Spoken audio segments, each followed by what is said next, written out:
Hello my beautiful friends on the internet, how are you doing? Welcome to another amazing tutorial.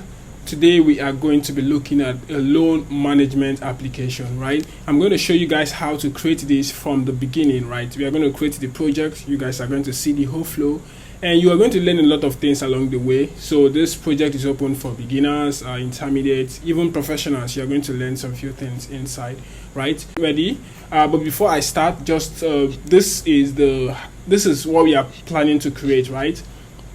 And this is more like the home page of the application, right? And you can see the total loan, the total amount of money that you have loaned to users. You can also see the total money that you are owing, and you can see the total balance, right? And here you can see the pending loans. You can also see the completed loans, right? And here you can add a new loan, right, by specifying the loan name. If you are taking a loan or you are giving out a loan, you can also upload a document like a transaction receipt of the loan. You can upload amount. You can also select a currency that you're giving out, right? And you can set the incur date and the due date. You can also put in the creditors or the debtors details, right? And then you send the request. So, and also we can, search for a loan. If you have any loan, you can search for it. And yeah, so basically this is all what we are going to be creating, right? But so next step is to create the project, and then we can run the Flutter dummy application. So what we can do, so I have my VS Code here, which is more like a new project, right? So I'll just do Command Shift P, all right? Then select new project. So I believe folder, and I will call it loan manager, right? All right, now that we are good and the project is created, we are going to go ahead and run it on the simulator, right? So select your simulator and build it. So let's just give you some few seconds for it to. All right, so our app is running, and what we are going to do in this section is to create a new project structure, and also we are going to add the various dependencies that will be required for the whole of this project, right? So first thing, I decided to go with a layer first approach, okay, for the folder structuring. We have feature first, but since this is a simple application, so I'm planning to just use layer first. So here now I'm going to create the structures that will be needed, right, inside our lib folder. So the first thing, I'm going to create a config file. So this config file, I more put my constant variables. I put my router, because we are going to be using Go router for navigation. So I put my router configuration also inside this config file. And I have another directory called enums. So we all know what enums are, right? So I'm going to put my enums inside this directory. And we have the model. So this is where I just define the data structure of the values I'm trying to get, from Firebase and every database API. So I just put a structure like the model class inside this. And we also have the provider. So this provider, I use it to create any kind of network request, anything that interacts with the UI, okay? So I just put them inside the provider, right? So to update the UI when there's a changes or when there's a network request or anything, so I put them inside the provider. And we have the screens. So just as it sounds, the screen is more like where the whole UI of the application is. Inside the directory, we are going to create all the screens inside. And then we are going to create the service. So this service is where I put anything that calls third-party APIs, right? But it doesn't directly interact with the UI. So I put them under services. And then we have the shared directory, right? So this shared directory is just where I put my utility methods. And so inside here, I'm going to create utils, right? So I put my utility methods inside here, and I also put my widgets, more like, my global widget that I use more than one place. I put them inside here. And then finally, I have my styles, okay? So this styles is just more like where I put in my colors. So we can define a variable value, a new file called colors.dat. So inside here, I put the colors that the app is going to use. And if we have a theme, let's say you're working with light mode and dark mode, you can create a theme.dat, right?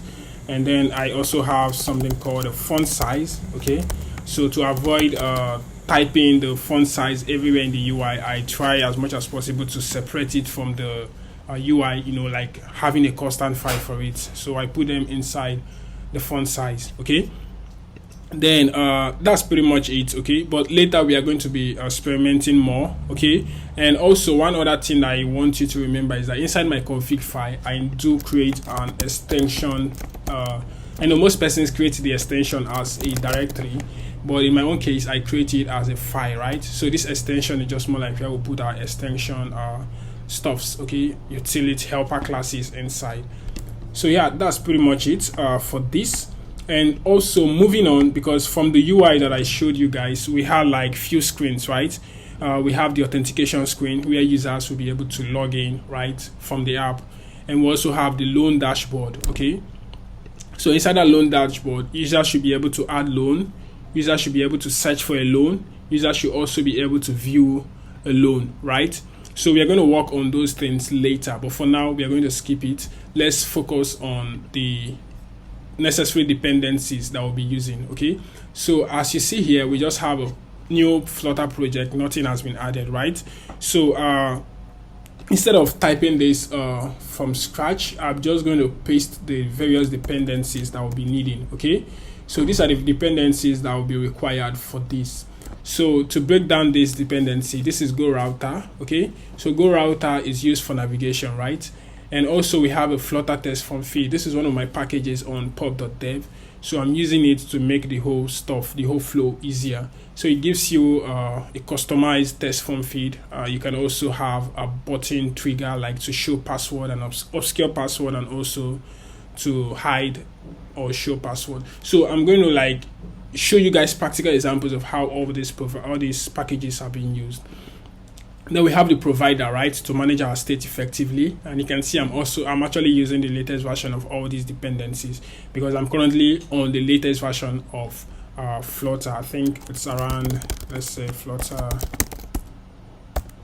So I'm using 3.6.7. So we're actually on the latest version of everything. Okay, so you don't need to be scared as at when I'm creating this video. So we have the currency picker. So this will help us to pick currency from different countries. Okay, and we also have the Firebase authentication, using it to authenticate users, right? We have the Firebase core cloud Firestore to save users data. We have the Firebase storage to upload the documents, right? We have the Flutter utilities. This is also one of my packages to on pub.dev. I use it to it's more like a helper helper package that just gives me access to some utility stuff. So we are going to use it to validate the user's password, right? The user's email, sorry, like if email is validated, right? And then we have the int package for date formatting, right? We have toastification. We use this to just show this amazing toast to users. You guys are going to see how all these are being used. And we have the URL launcher to launch the document when users try to view it. We have also the file picker. So we are going to be using this to pick file from the local storage. Okay, so that's pretty much everything we need for this. Okay, and you don't need to do any other configuration inside your project. Everything is good except when we start integrating with Firebase, but for now we are good. Okay, so one thing I normally do when I'm creating project, I try as much as possible to build out the whole user interface. Once the user interface is ready, then I start the integration, like the API or the database integration, right? So next thing we are going to be looking at is how to, create the auth screen and add in the extensions that are needed. So now we are here. What I normally do when I'm creating a new project is more like, I try to clear the main.dat and just start with a new fresh code. Okay, so we have the main, right? You all know what the main is, more like the starting point of your application. Then we have the run app. So I'll just say my app.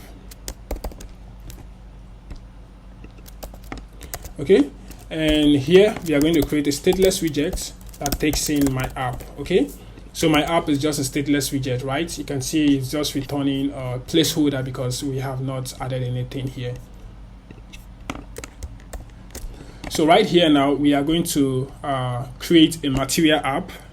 Okay, but since we are going to be using since we are going to be using go router, right, we cannot just return material app like that. So we need to return material app.router. Okay, but this router, we have not defined it yet. So what I'm going to do is to create a router config here. Okay, for now we have not declared the router config, so I'll just set it to null. Okay, and then we are going to set the team data of how we want our app to look. So I have a team data, right? So from this team data, we are going to set the primary color of our app, and also we are going to set the scaffold background color to white, and also the app bar theme. Okay, so what I'm going to do is to I'll go over to the color section, right? Because we need the colors that we'll be working with. For this, we are going to be using amber as the default app color, and which is going to be the primary color. So I'm also going to define the white color, the red color, and every other color that was needed. Okay, so here we have this, and we have the primary color to be the amber. We have the colors, the white, gray color, green color, and red color. Okay, so moving on to our theme. Okay, I'm going to set right here, I'm going to set the background color of the scaffold, so to the white color, right? And we're also going to set the primary color to primary color.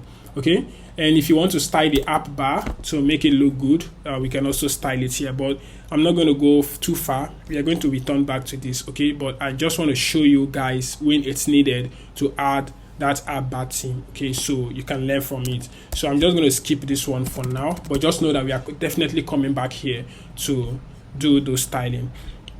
So the next thing I want to do now is to start the auth integration, right? So we start with the registration. Okay, so what I'm going to do here is to create a register screen. So go under screens here. We are going to call it authentication. So I'm creating an authentication directory.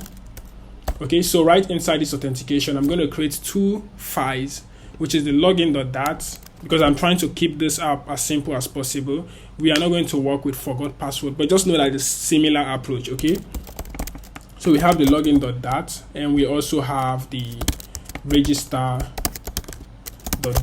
All right, so inside the register.dat, I'm going to create a new screen called register. All right, but before we create a register screen, this app has a splash screen, right? So we are going to create the splash screen first before moving on to any other thing. So right inside the screen, we are going to create a new folder, a new file, which is called splash screen.dat,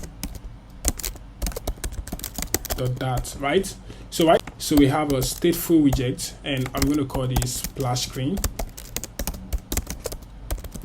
All right, so inside here, I'm going to return a scaffold widget.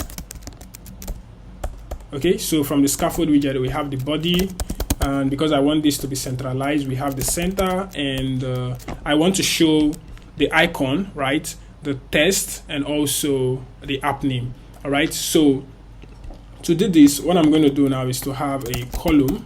Okay, make sure you close this, and inside the column we have a children, right? So inside the children, I'm going to create the icon, right? So let's call this icon. Okay, icons dot. We're going to be using money as the default icon, and I'm going to give it a size of 120. Okay, so for now we are not seeing anything, so we are just going to leave it like this. So let's go back to the go router configuration.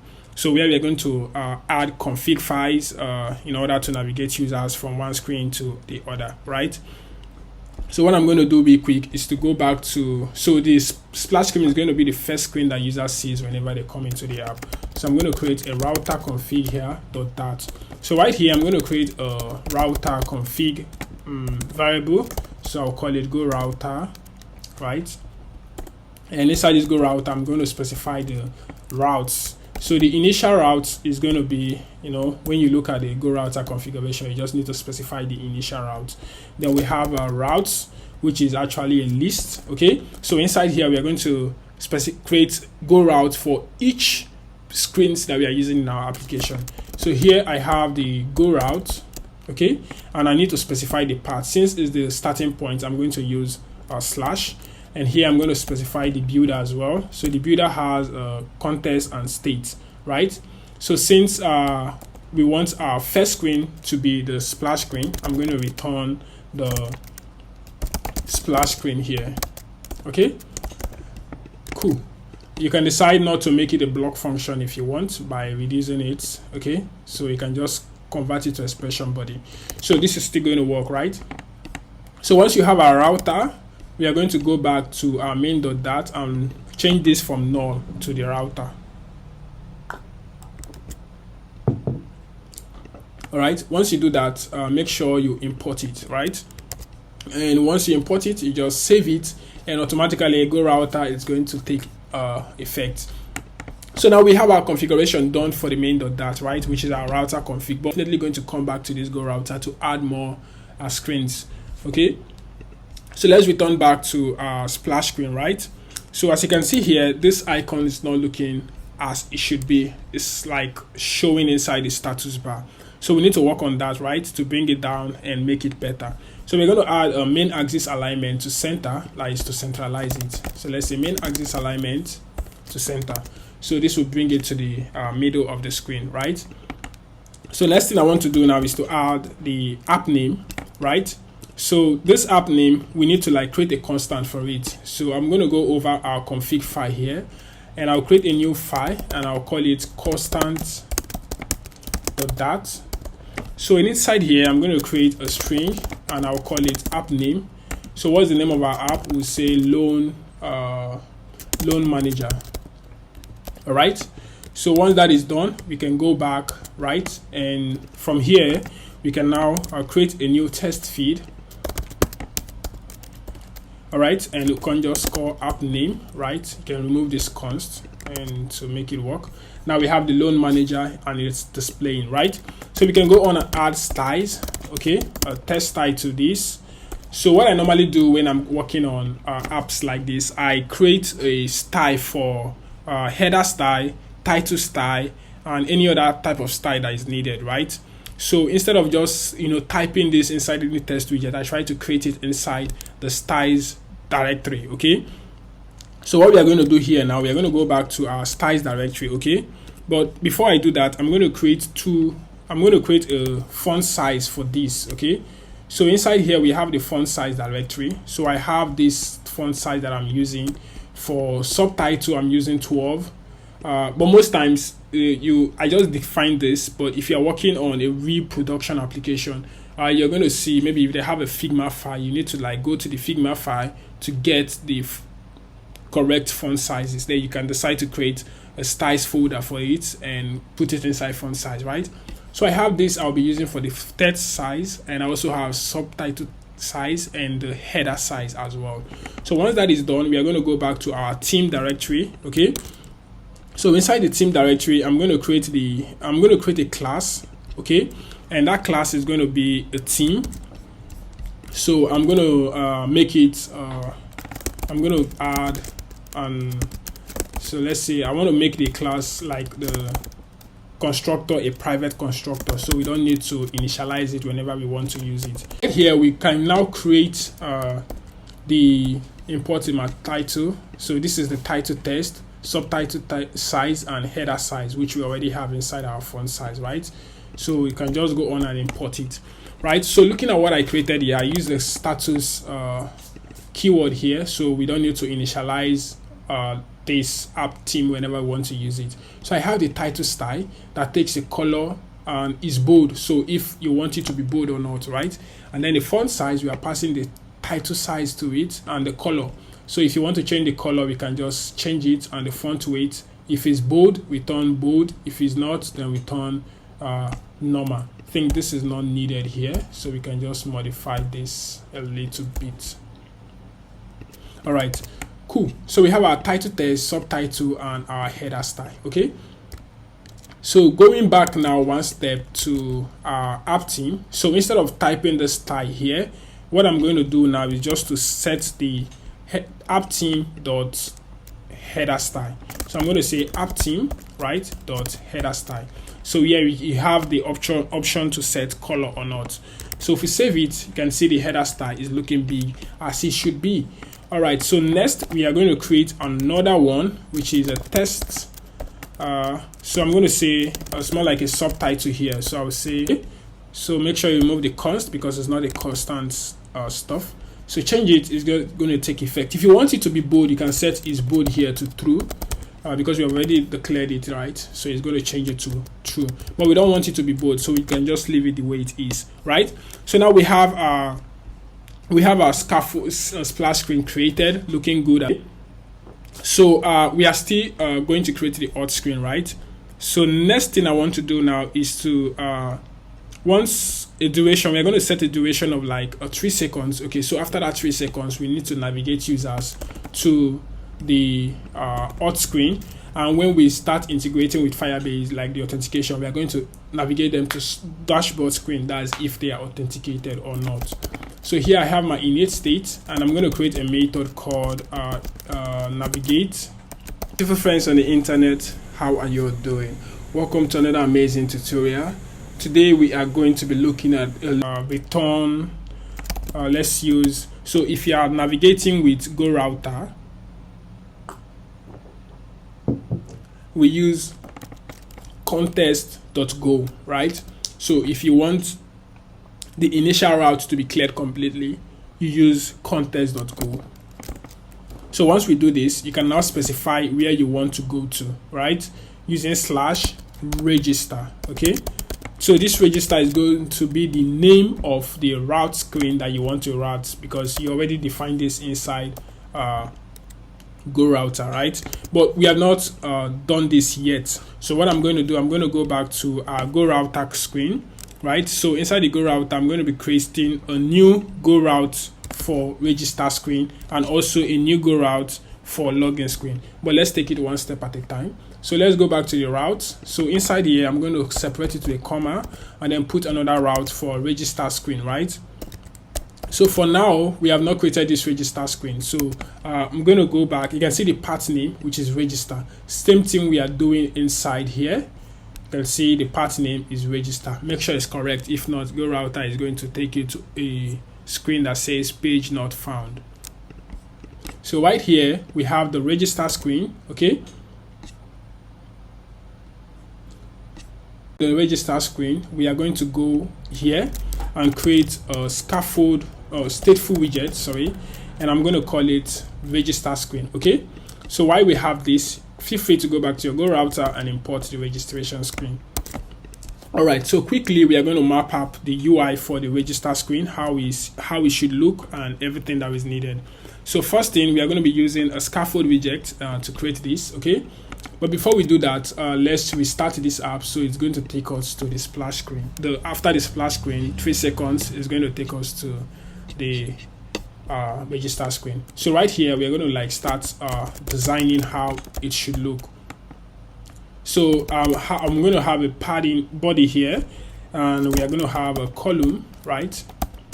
First widget, which is going to be the test, right? And it says register. Okay, I'm also going to add a style to it. So feel free to save it to see how it shows, right? You can see the register is showing far away this. So it should be like this. You can see that. So what we can do here now is to wrap this dude to like set main axis alignment. Okay, so we can just say main axis alignment dot center. Okay, to move it to the center, right? Then you can feel free to wrap it also with center widget. Okay, so this is going to align it to the center. All right, so this is a register screen, but it's not looking as it should be because it's more like a header test. So we need to use our app team dot header style, right? So once that is done, make sure you move this const, is not required there. All right, save it. You can see now it's looking bolder. Okay, moving on, we need to set a height for this. So using sizebox.height, but for now, let's leave that one for now. So let's say we create, because for registration, we are going to have 3 feeds, right? Custom test feed, which is this dependency here that was added. If you go to the prospect.yaml file, you're going to see this Flutter test form feed. So that's what we're going to be using to create the test input feeds, right? Feel free to use whatever you want to use, okay? So here I'm going to create first test form field for username, email, and also for password. So here you can say custom test form field. Okay, so this controller, we have not defined it yet, so I'm just going to set an empty dummy controller. We're going to work on this later. Okay, so the first one, we're going to have a hint test of username.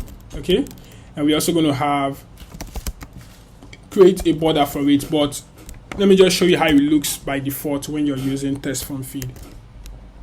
This is how it looks. The default color is purple, and it automatically gives you this icon to show password or not. Okay, like to obscure the test or not. Okay, and it's customizable. You can change the icon as well. But what we need to do here now is to set its password to false. Okay, to remove that stuff. Okay, so once we get that, we can now change the border color. So because this border color needs to be the primary color. Okay, so we're going to use primary gray. Let's use gray color instead of the primary color. So let's make it to be gray. Save it. You can see how it's looking. But right now, all these items are actually close to the screen, so that means we need to add padding around the widget. Right, we need to wrap this widget with a padding so that we can add a spacing around it. So set your padding here, and we're going to give it default to be 30. Right, nice looking, cool. All right, moving on, we are going to create the custom test form feed for each of the UI. So we have a username, email, and password. So for password, we just need to leave it set this is password to be true by default. Okay, but right now you can see everything are clustered. Right, everything in here is clustered. It's not really looking as it should be.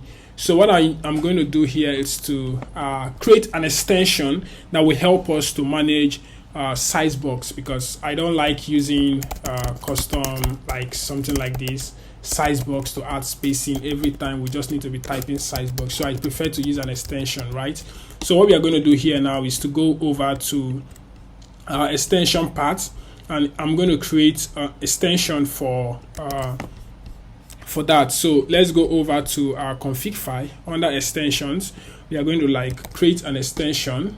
So we have extension here. You're going to use the keyword to create extension. We have the int size box extension on int. So this is going to apply to every integer that we use. So once you do on int, you're going to create size box, the height, return size box height dot to double, and width. It's a size box width dot to double. So whenever we do something like 45 dots, it's going to give us this dot height. We are going to do dot height in our UI. All right, so let's go back to our UI. So right inside our UI, I'm going to add the size box to the register. So I want it to have like a spacing from the test form feed to the register to be around 120 dot height. Okay, so when we do this like this and we save it, you can see the size box will take effect. So this way, when using extension, you don't need to keep typing size box every time that you want to add spacing to between your widgets.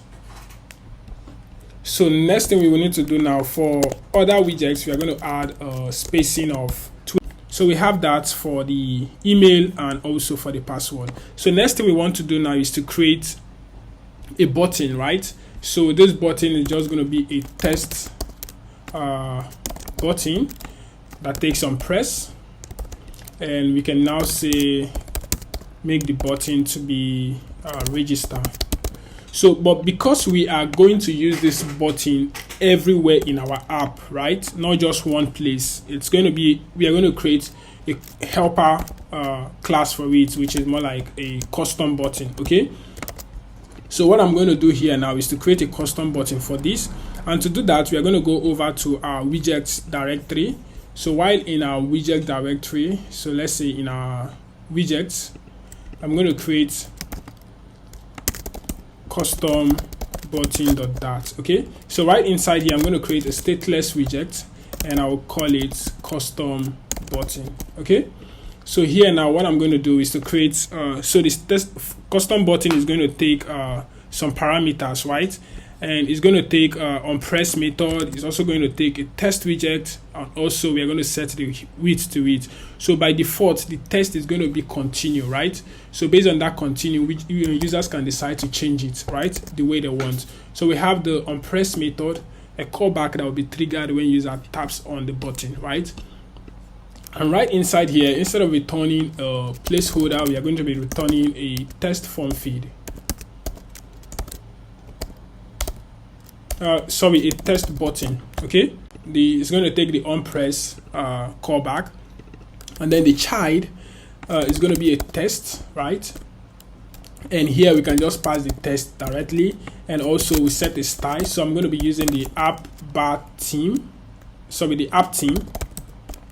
dot title style, and we can set the color.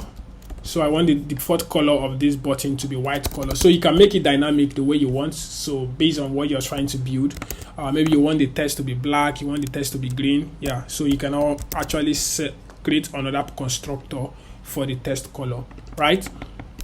So here now, if we go back and try to use this custom button, and let's go back to our register screen. So we're going to replace this guy here with a custom button, right?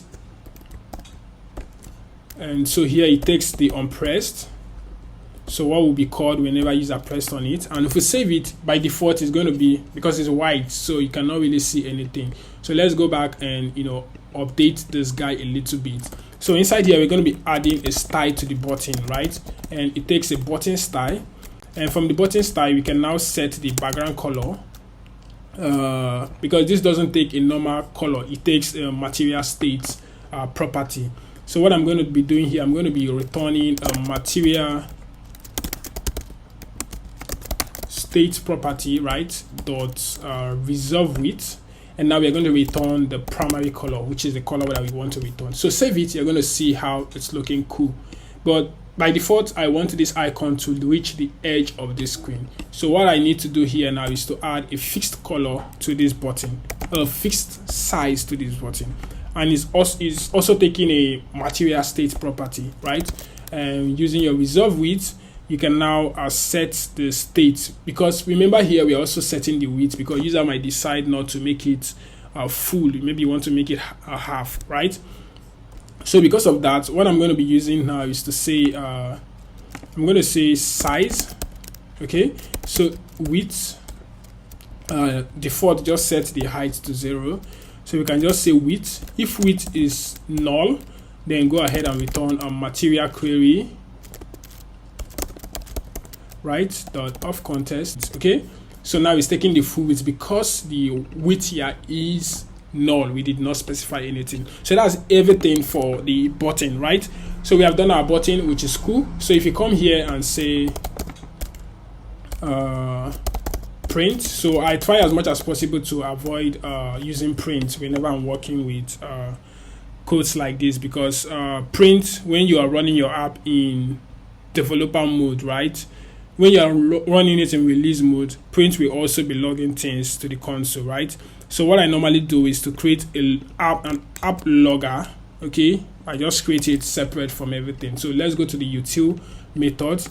Here I just create a app logger file. Okay, so inside here I'll just create app logger. So if debug mode, just print, right? But if it's not debug mode, it's not going to do anything. That's what I normally do. Okay, cool. So right here, instead of using this, I'm going to be using app logger. Okay, save it. Make sure you bring your terminal to see what is happening. Let's bring our terminal, debug console. So when you tap on it, you can see it's actually printing out what we actually gave it. So now moving on, I'm going to create, I'm going to change this test from continue to register, right? So let's say register. Cool. All right, that's pretty much it. And then the next thing we are going to do now is when user does not have an account, we need to show something to them. So for that, I'm going to be using a test spam. Reach test to display that. So we're going to use test.reach. Okay. So from here, we're going to create a test spam. Okay. So the test spam takes a children, right? So inside the children, we're going to have test spam as well. that takes, the first thing we're going to declare here is the test that says already have an account. Okay, something is wrong. Okay, I think I was too fast to add this. Okay, so now we have our test spam. Okay, and it takes, let's properly format this. Okay, all right, so we already have an account. You can see how it's displaying, but it's so close to the button, so I will go ahead and add 50.height, okay, to this guy. So now it's looking pretty. Okay, next thing now is to duplicate this guy, right? But before I do that, I want to add a style to this, and I'm going to be using app-theme.title style, and you can decide to make it bold. Is bold to true. So we need to remove this constant here because it's not a constant widget anymore. Right now it's looking bold and cool. So feel free to duplicate this, and now we can change this to already have an account, sign in. So when user taps on this button, it's going to take them back to the sign in screen, right? But it looks like these guys are too close, so I'm going to add some space here, okay, just to give it that spacing, right? And the next thing I want to do now is to add a default color to this test style, right? Because I want the color not to be black, I want it to be of the primary color. So I'm going to set the color here, save it. Cool, it's looking pretty. And by default this button should be tappable, right? So for that I'm going to add a recognizer to this. So we're going to use tap gesture recognizer, okay, and you use your spread operator, which is ... and use on tap. Then now we can go on and return a new block function. So from here we are going to navigate user to login screen, right? But for now we have not created a login screen, right? We just have everything as, you know, simple like this.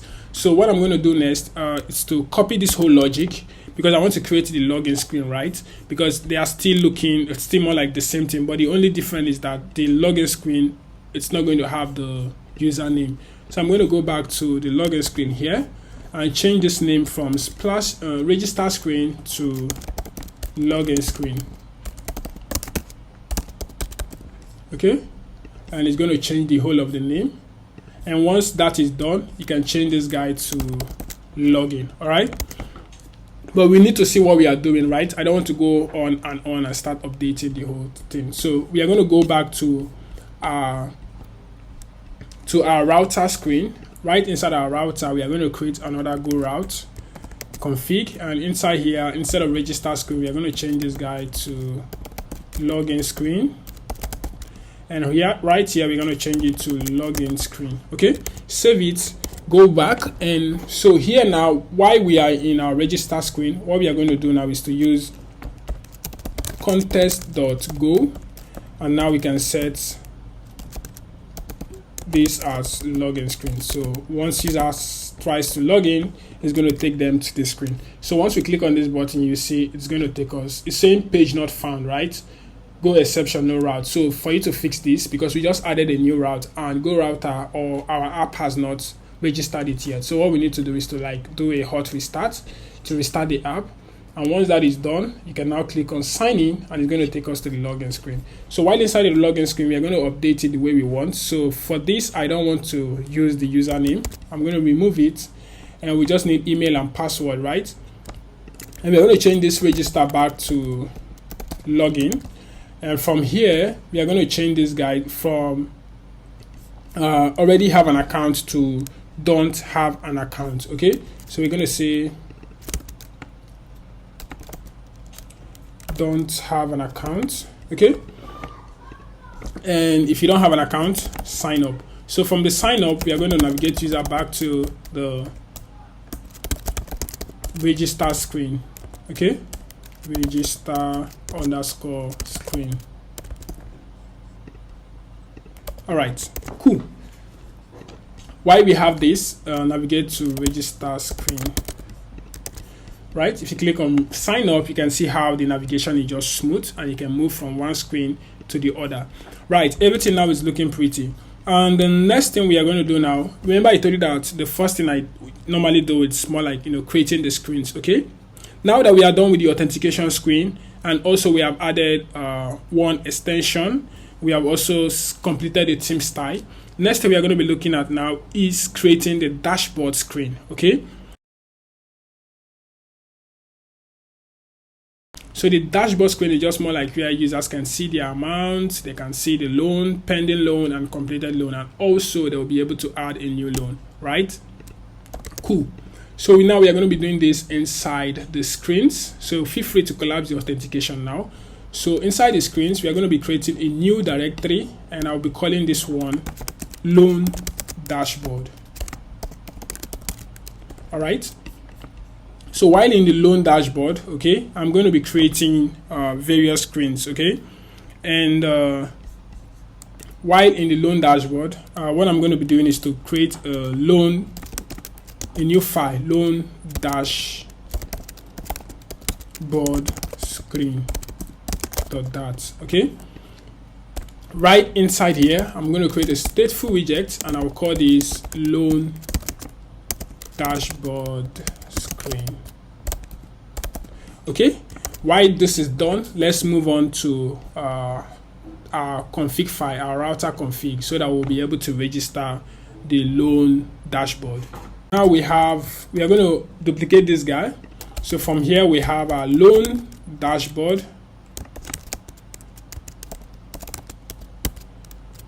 Okay, so you can feel free to leave loan dashboard screen and then import the main class here. Once you do that, don't forget to do a hot restart so that Go Router will be able to register it. And then once we go to our login screen, remember we have not integrated the main things yet, so we're just going to use contest.go, and then I will say dashboard, loan dashboard screen.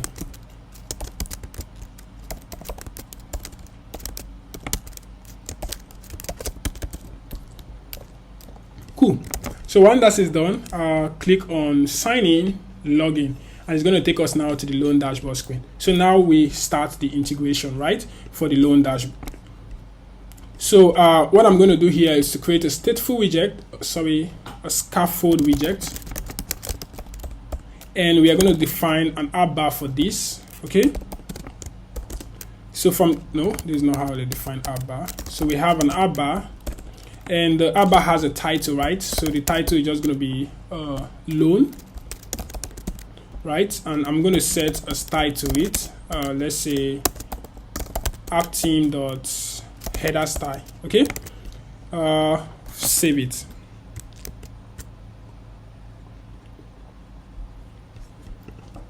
Now you can see the loan there. So moving on, we are going to create actions, right? So from these actions, it's more like two widgets that are going to be here. So we want to create a widget to search and a widget to log out from the app. I'm just trying to make everything simple, right? So I'm going to create an icon button here, and this is an on-press. That's pretty much it for that guy. And then next we are going to have, so we're going to create another icon again for going to search. So we can just use search here. Cool. So when you tap on this icon, it's going to take us to the search screen. When you tap on this icon, it's going to log out the app, right? So the next thing that we're going to be doing, since we have our loan here, but I want this loan to be centralized. Okay, so what I can do is to go to the our material main.dat. Remember I told you guys that we were going to return back to our main.dat, right? So inside here I'm going to set app bar team, and set the center title to true. So let's call it app bar team. Okay, so we have our app bar team, and then say center title to true. Save it, and it's going to set it to the center. All right, so this is not all. We are still going to come back to that screen, right? So moving on now, we are going to create the body of our app bar, our loan dashboard. So right here, I'm going to create a body. Okay, and now we have a column and children. Okay, So the first thing I want to do here is to add padding, so it will not be very close to the screen, like the edge of the screen. So I will wrap this guy with the padding, and I will give it 20. All right, so moving on, I'm going to create the header where we can show the total loan, the total owed by you, and also the total balance, right? So I'm going to quickly get that out of the way. So let's create, we are going to create a container. I'm going to be using a container for this. And we have, remember, container is not a stateless widget, so feel free to remove this guy here. And we are going to have a child, which is a role, right? So inside our role, we are going to have 2 fits. We are going to have items positioned horizontally and vertically. So inside that row, I'm going to create the first one, which is a column, right? That will show the total balance and the total owed. Okay, something is wrong somewhere. When we have column, you have children, and inside here we have another column again, right? And a children. So inside here, I'm going to create the first thing, which is I'm going to create, let's say we have the row, right, and a column, right? Then I'm going to have another row inside of this guy. So that row will be nothing like, it's just going to be like for showing total loaned. So inside here, I'm going to have this guy, which is a row, right? So we just go ahead and import the red color. So we have this row here, row, and we have expanded widget, title, and this. But this is showing error because we need to like set a default height to this guy. So what I need to do here now is to wrap this row, this parent row here, with an intrinsic height, okay? Because I don't want to set a default height to it. So let's say intrinsic height, and that should help. But it's still not giving us what we want. So what I'm going to do here first thing is to we have a container intrinsic height, then we have the role, right, and we have a column. So I'm going to wrap this column with an expanded widget.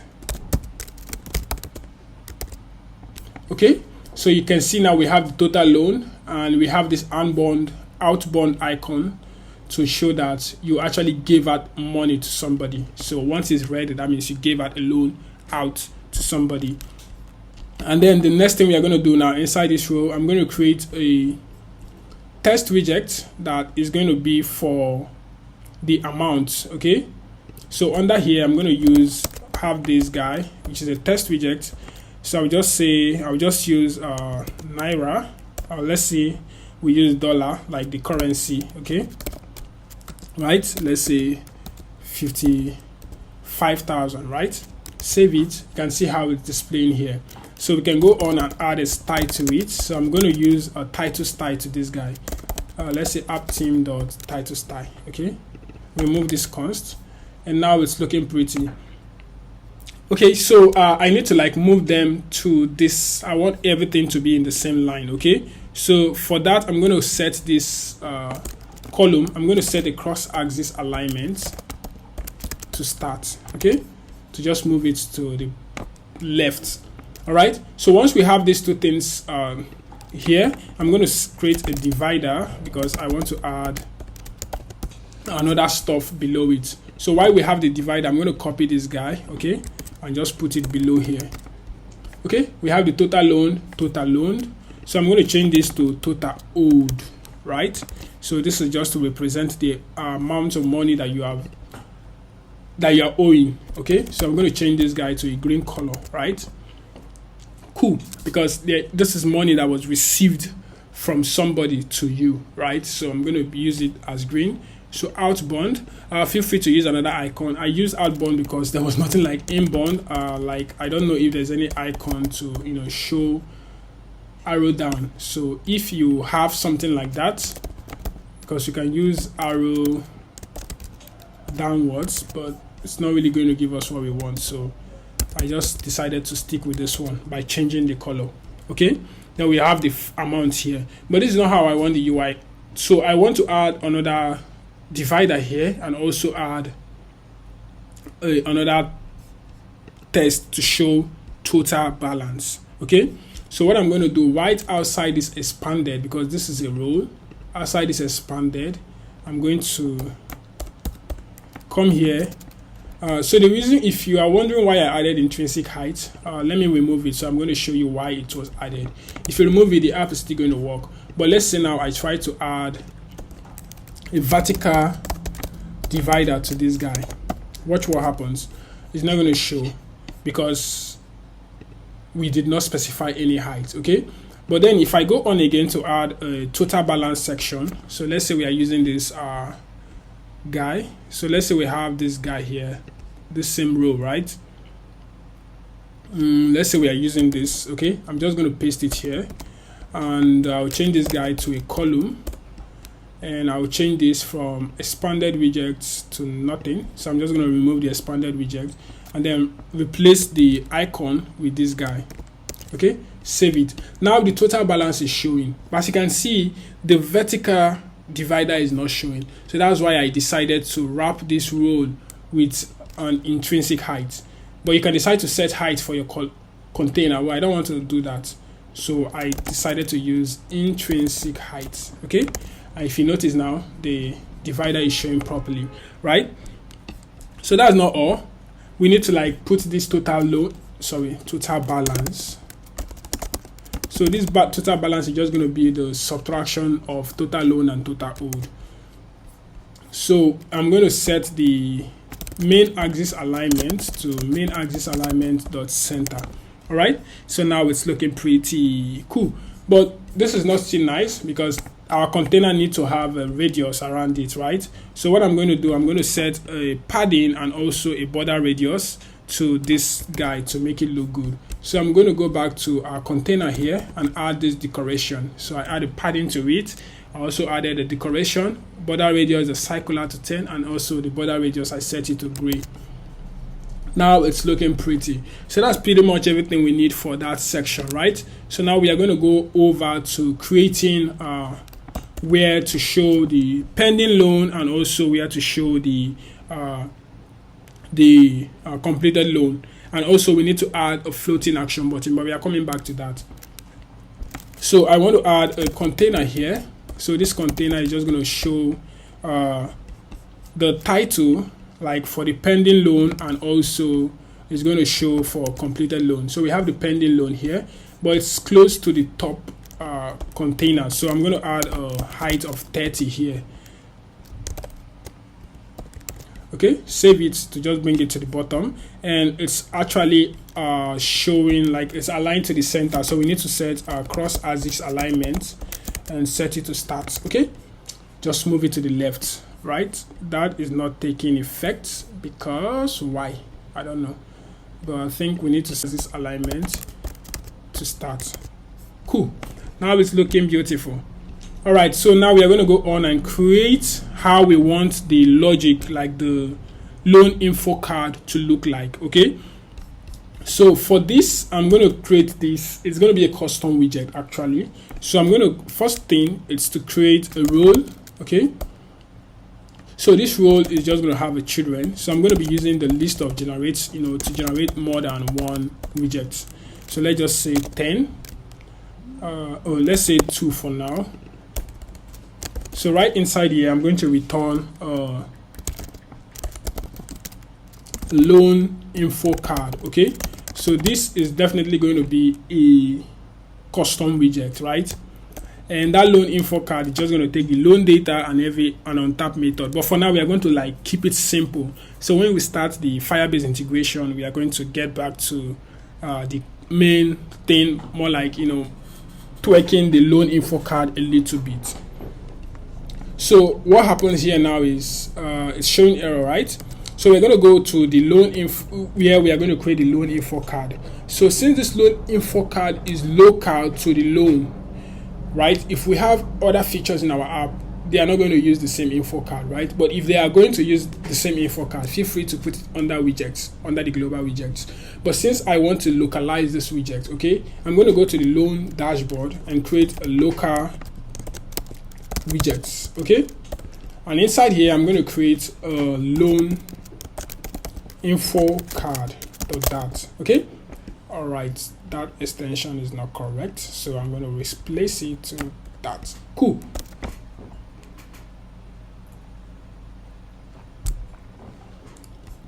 All right, right inside here, I'm going to create a stateless widget, right? And we call it loan info card. So right inside the loan info card, I'm going to return a container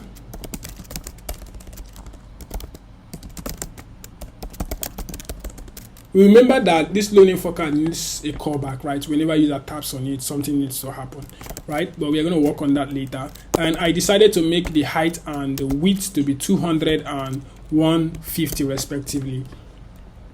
So we are going to set, let's just leave the height, let's just set a color first to, let's say colors. I'm going to change this color later, so don't bother. So let's say colors the black, right? So we're going to go back to our loan dashboard screen and make sure you import this guy. Okay. You can make it a const if you want. Save it. You can see how the card is looking. So this is how the card is supposed to look. We are going to go back to our loan info card. Since we have the height to be 200 and the width to be 150, I will just go ahead and remove this guy because we already have the color and I don't want to mess things up. So I'm going to add a decoration to it, right? And the default decoration is going to have a border radius, right? Border radius dot circular, and I'm going to give this a border radius of 10, and then I'll set the primary color, the color which is the background color. Nope.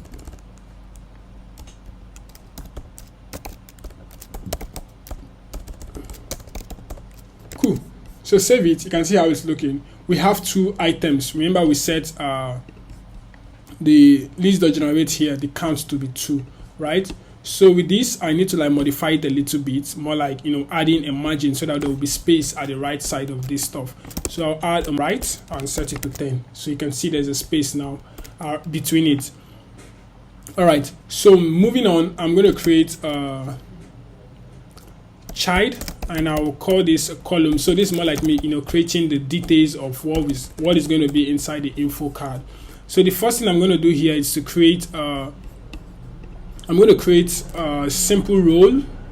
Let's say a role here, right? So I'm going to create an icon. You're still using the art bond, right? Icons.artBond, and I'm going to set the color to, let's say, red color. Okay, so by default, this red color is just going to, you know, represent whether this is going to represent whether this loan was taken from somebody or it was loaned to the other person, right?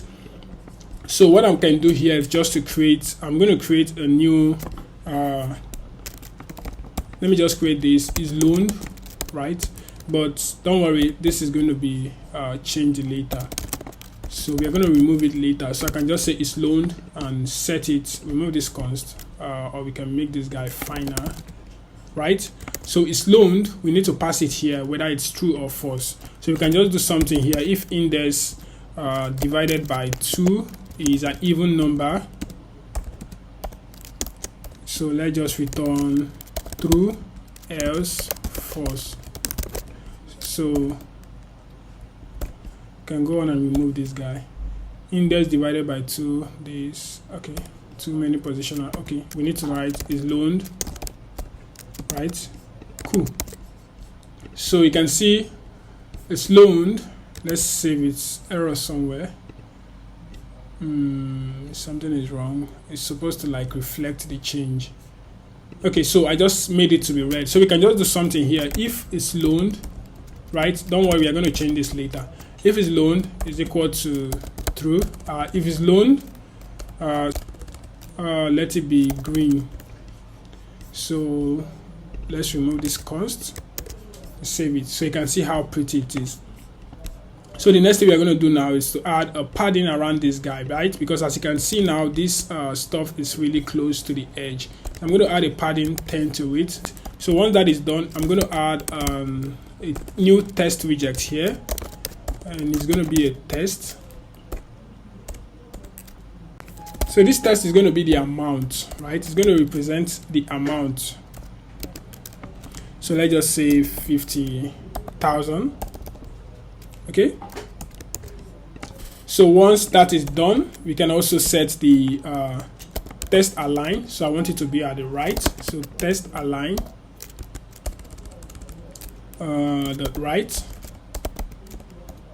and we can also set the style, and we'll use app team dot subtitle style. Okay, remember we created a subtitle style, right? And you can decide to leave it the way it is. So just save it, and you can see now it's looking pretty, right? So that's it for the icon and the balance area. So let's move on one step below, and right here I'm going to now create a section to show the loan name, right? The name of the loan. So this is just going to be pretty much it. So depending on whether the loan was borrowed or not, we need to show something, right? More like loaned to, borrowed from. So we're going to have a test like this, and don't worry, we're going to modify all this later. So let's say it's loaned. If it's loaned, so we are going to return loaned to, right? Else we are going to return borrowed from, right? Then we pass the creditors or the debtor's name, right? So, and the next thing we are going to do now is to, return the loan, the full name of the person that we credited the stuff to. And so here we can just have the, let's say, Destiny Ed, loan or credited to Destiny Ed, and I can set the style to let's use title style, and is bold to true. Okay, cool. But if you notice, if this guy is long, imagine if it's long, it's going to like be breaking the UI and just like that, and it's not going to be a cool stuff. So I need to add ellipses to it. To do here now is to create a new extension, right, called ellipses. So I'm going to go to the extension section right here.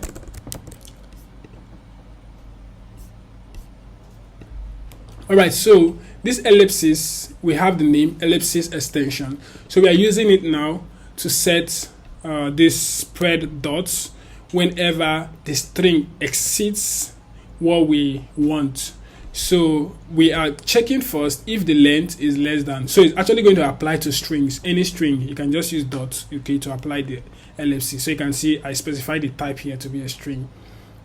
So you can say ellipsis. If length is greater than 14, we can just check final get string 10 length. Okay, substring, we get the 0 because it's a string. You can just play with the properties 0 to 14, right? Let's say get first 14 string, right? Then return get first 14 strings, and this. Else, if it's less than or equal to 14, just go ahead and return this, which is more like the strings that was the string that was passed. So here I can just do dot ellipsis, right? So if this guy is more than 14, watch what happens. It adds that ellipsis for us. Okay, so it's not going to break anymore. Cool. So now we can move on now to creating other section of the app. Then now we can now say on when was this loan borrowed. Okay, so we just now need to add a new test here that we are not going to use any decoration. Loan to Destiny Ed on, then we are going to put the date, like when it was loaned. So let's just say 28 January, let's say 2024. Okay, and here we can just add a style, and let's say app team dot title style. Okay, it's bold, set it to true. Cool.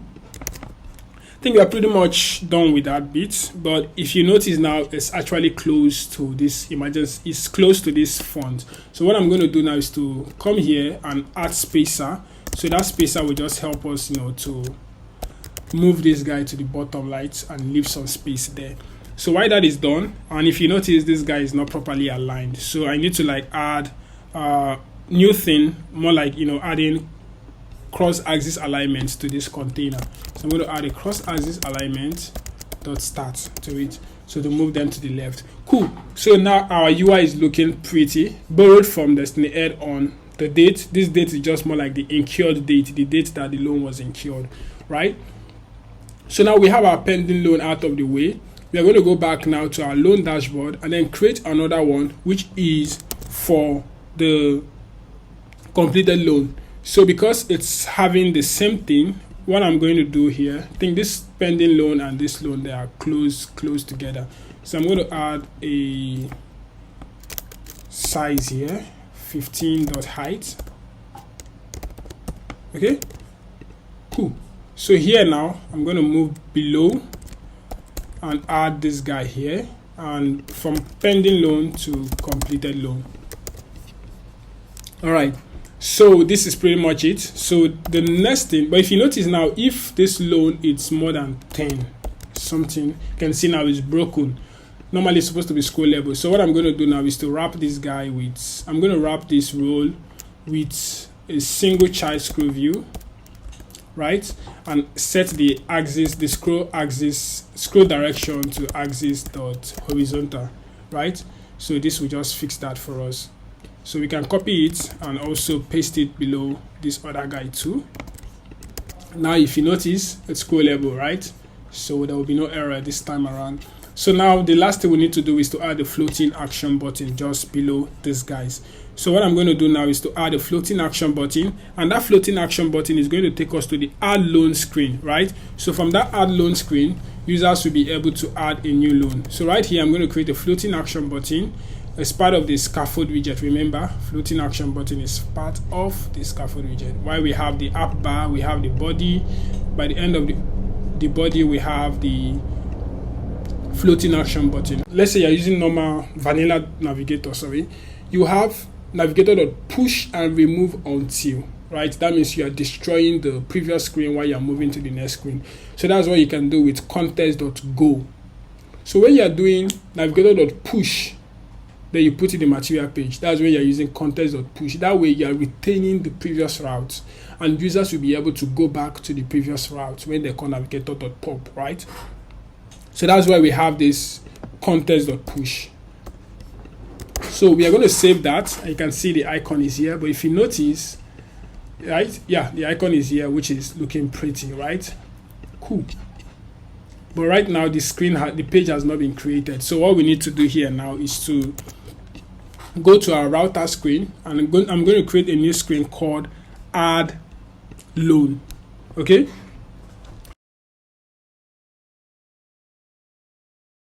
So now we are going to be creating add loan screen. So right here now, where we have our screens, we have our loan dashboard, we have inside here, I'm going to create a new screen which I will call add loan. This is more like a add loan directory. So inside here, I'm going to be creating add loan screen.dat. Okay.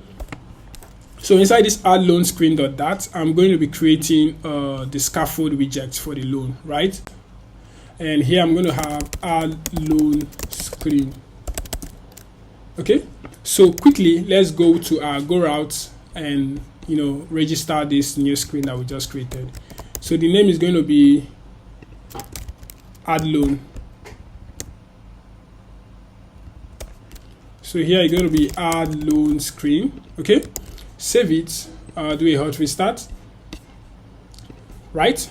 So we can now click on sign in, log in, and click on this button. It's going to take us to, by default, assuming there was an app bar, we'll be able to go back, right? So what I'm going to do here now is just to create a scaffold widget and create an app bar. Yeah. And inside the app bar, we have the back button, right? So when you click, you can go back from here to the previous screen. So, what we can do now, all right, so now we are going to create the body, okay? And we have our body. and I'm using column here.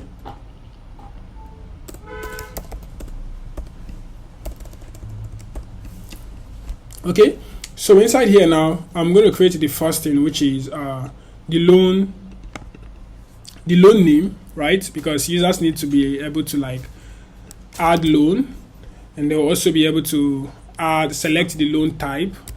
So we have the add loan. Sorry, so I'm just going to import this app screen and all that. So we have the loan name, right? But this is not looking cool, so I need to wrap this guy with a padding of 20. Okay, cool. All right, so now moving on, I'm going to be using a test form feed, right? Custom test feed that we did for the authentication, right? Now it's looking pretty. So the next thing I want to do now is to set cross-axis alignment to this container to move all these things to the left. Dot start. Okay.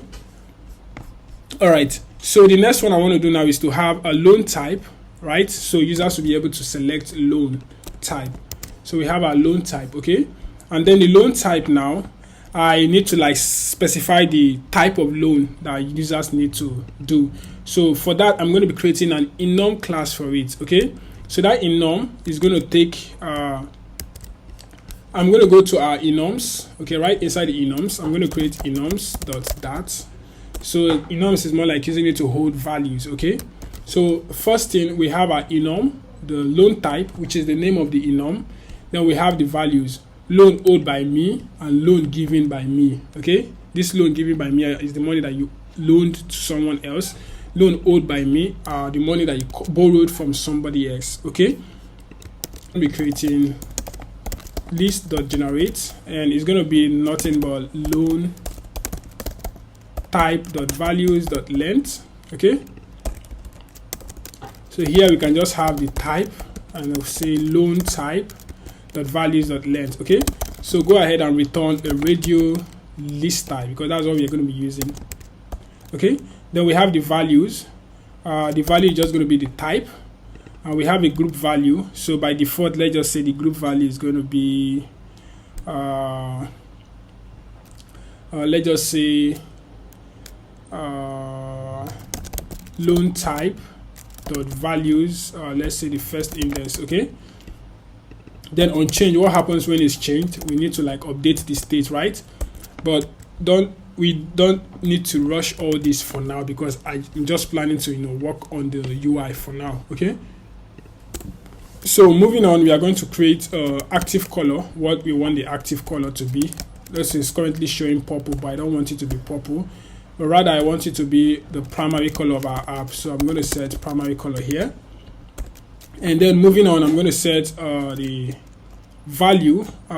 We have the the title, which is going to be test, okay? Depending on whether the type of the loan is loan by me, we are going to set, if the type of the loan is loan given by me, I'm going to set it to giving out the loan. But if it's not, we are going to set it to taking a loan. So right under here, I'm going to create a new variable, okay? And so if the type, which is this, is equal to loan given by me, it's going to be giving out the loan, else taking a loan. So what I'm going to do here now is just to type the loan test, okay? So that's it. Save it, and you're going to see taking a loan and giving out the loan. For now, all these things are not interactive, right? But we're going to work on it later when we start integrating with the provider. So let's say const edge inserts dot all. I think all will just be 0. Okay, so we have removed the padding. Cool. Okay. All right, so moving on now to the other thing, which is more like creating to upload documents. So uploading document is actually optional, right? So we are going to like create a new header for it, which is loan documents. So it's going to be optional here. Right here now we are going to create, we're going to be using a test button, right? And so that is going to be a test button, right? On pressed, what happened when the user pressed? We are going to use the date picker to pick the image, right? Once we pick the image, and we are now going to save it to Firebase, right? We are going to say pick the file and then save it to Firebase. So now we have the upload loan, which is PDF or this. So you can see it's actually a button. When you tap, it's going to bring up the pop-up to pick a file, right? So I'm going to quickly integrate that logic here, because if you notice in our prospect.yaml file, we have the file picker plugin, right? So what I'm going to do now, I'm going to create a method. I'm going to create a helper method, which is called pick document, right? And I'm going to add it inside the utils folder right here. So I'm going to create this as pick file.dat.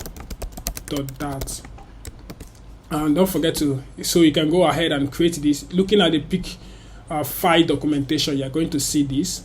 So we created the pick document, platform the pick files, and set the allowed extension to this type file type.custom, right?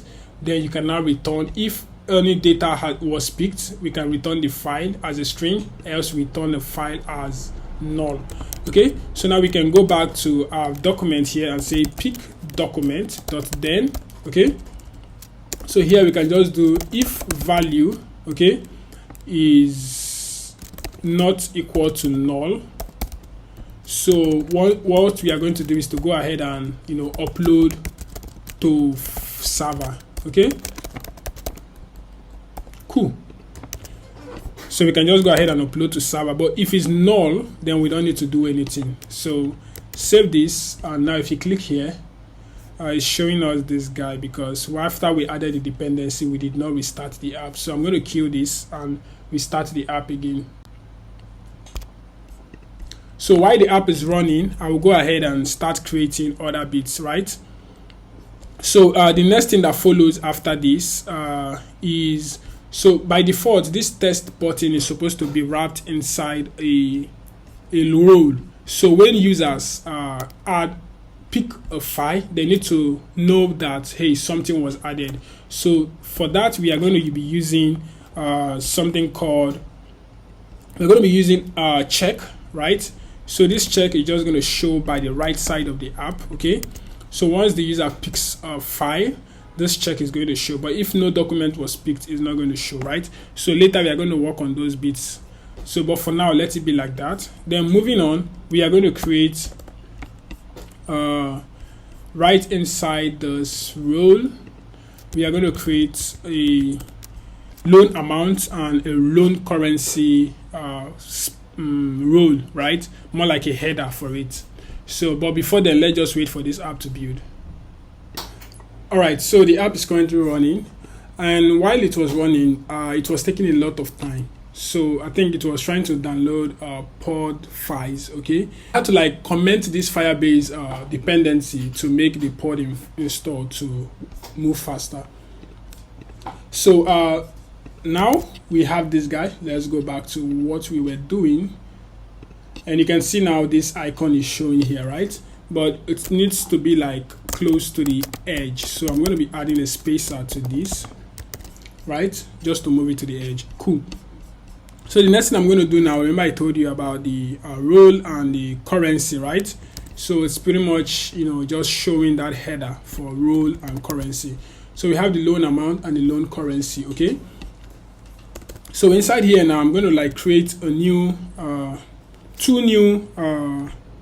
two or one, I think just one custom test feed that is going to be for the loan amount. So because we already have this custom test feed here, I'm going to copy it, right? And right under here, I'm going to be using an expanded widget.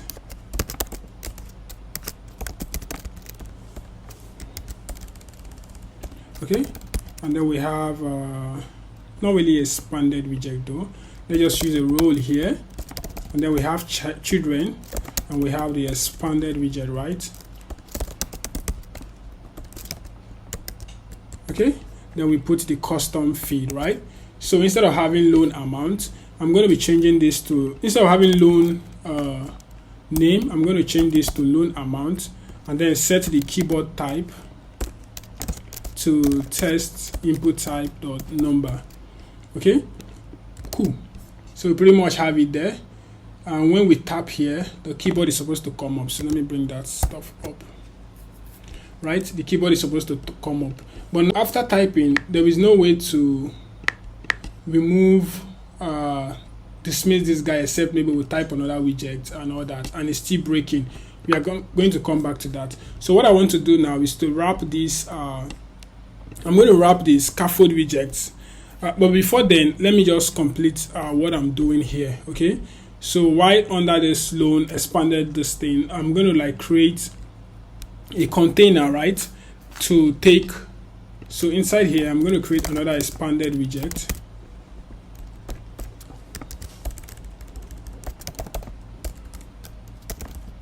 Right, so I'm going to create a test. So this is, showing the currency, what the user picked, right? So I'm going to add currency, okay, and inside here, wrap it with a container and remove this const. So let me design it a little bit. So we have the alignment, let's say alignment.center, and we also have the correction, this one. But now it's still not looking as it should be, right? So I need to add height to it to be 50, okay? Cool. But there's still some things needed here, so I need to add 30.width, just to add that width to it, okay? And now this container, I'm going to wrap it with a gesture detector. So what this is going to do is whenever we tap on it, it's going to show up, like it's going to bring up the currency picker. We already have this dependency here, which is currency picker. So we'll be using that to show the currencies. Okay. So what I'm going to do is to call show currency picker. It takes a context and a property called onSelect. So onSelected, it returns a currency payload back to us. Okay, so we are going to be using all this later when we start the main thing, but remember I said I just want to build the UI out. So we have this, and we can now have what is called show currency code true. We can also have show currency code and currency name true. Okay, and then I can have so what I want to do here now is to create a variable above here. So later we are going to move all this variable to the provider, right? So let's just create a variable called currency, and by default is going to be null, right? So coming down here now, we can just do something like if let's say currency is equal to null. So we turn this, we turn just that hint test. But if it's not null, we can go ahead and return the currency code and also the currency symbol, which how it should be. Cool. So save it. We are having our currency there, but when we tap on it, it just brings up this guy. But when we select, nothing happens. So what I'm going to do here is to set state, right? So since we have our currency variable that was created, I'm going to assign it to, let's say, value to this guy, value, and then just call set state. Okay. But since we are using provider, we are not going to use set state while the project is moving. But since I said I just want to build out the UI, so feel free. So if you select US dollar, if you select, let's say Nigeria, let's search for Nigerian currency. Right? It selects Nigeria. So we need to fix this error because currently this guy is not scrolling, right? And also the amount, when we tap outside the feed, we need to close this, that keyboard. So what I'm going to do now, I'm going to wrap this padding with a gesture detector, right? And right here, while we have the on tap, I'm going to call focus scope, right? Dot off context dot request focus. Okay. Then I'll pass focus node inside. So while if we bring it up, and if I type anywhere around the screen, right, it's going to kill it. It's going to pop it off. I think this side is still relating to something else. Let's type somewhere that is outside. Okay. Once you just type somewhere outside, it will just kill it, right? But now we need to work on the scroll label stuff. So what I'm going to do, I'm going to wrap this column with a single child scroll view, right? So I'm going to wrap this guy with single child scroll view. Cool. So save it. You can see now while we are typing all these things, the error is not showing, right? Cool. While this one too is showing, you can also scroll. But now see what I was telling you. When you move, right? When you move, you can see that when we scroll up, you can see that this guy is showing a different color, and we don't want that to happen in our app. I tried one time to set elevation to false, elevation to 0. It didn't really work, so it's still the same thing. So what I did was to go to main.dat. Remember we created an app bar theme, right? So inside here I set what is it called, scroll under elevation to 0. You can see now, but it's still showing that color somehow. I can still see it. So what I need to do here is to add background color to colors.transparent. Okay, now it's totally off. Now we can see the white. Cool. So while that is done, we can now go on to our add loan screen. Okay, so while inside the add loan screen, I'm going to create another role for showing incur date and due date. So right here, just under this one, I'm going to have this, which is incur date. So save it. You can see incur date, right? So now we are going to add a role just the way we did for the loan amount and the other guy. So we're going to add a row to this. So let's say we have our role and a container, right? So inside here, we are going to add role. And the first thing we have now is these two guys, okay? Let's see. This is going to be incur date, and this is going to be due date, okay? And feel free to add a width to it between them. All right, cool. Due date and incur date. So what happens is that whenever we type, we're going to set for this custom text feed, you're going to set on tab property, right? And also tab add read only to false, right? So that's pretty much what we are going to be doing. So let's say we set read only to true. So we only want users to be able to read this guy. So when we tap, you can see nothing is happening. It's not bringing up the text feed. So here now we can now set on tab property, right? So what happens when user taps? We are going to call the default Flutter pick date logic. So, but for that, I need to create a current date inside this guy here. So let's have our current date here. Is a final variable, right? And we will now come here and say for incur date is only going to start from the current day and to whenever. Okay, so what I'm going to do is to have I'm going to have a date picker, right? So incur date is going to be minus, so let's say we have a sync here. Pick date is coming from Flutter, right? Yeah, so this pick date is more like, not like it's coming from Flutter, it's a custom class that we are going to create to pick a date. And then yeah, I'm passing first date to be datetime.currentDate.year, which is -1. So since we are in 2024, the first date is going to be 2023, right? And the second date is going to be the current date. Like, so you cannot select an incur date that is in the future from the current date. Okay, so since if today is, let's say today is 12, today is 17th, it needs to be 17th as the second date, right? You cannot select a date that is like 18 and the rest. So here now, since we already have this guy, what I'm going to do is to create, I'm going to create a show date picker, right? So we go to the widgets class where we have our widgets, okay? Like not the one inside the loan dashboard, like the general widget, okay?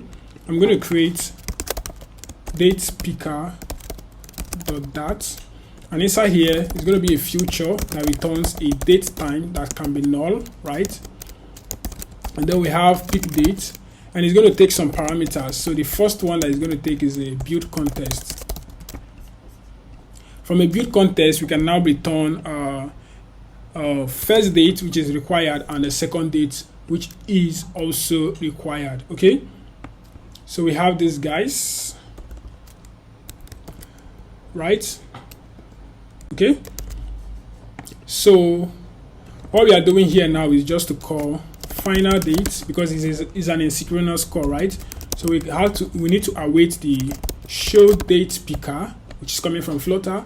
The first date is going to be this first date. The last date is going to be the second date. Okay, so once that is done, we can just save it and then return date, whatever it is. Okay, so let's go back to here and import this guy.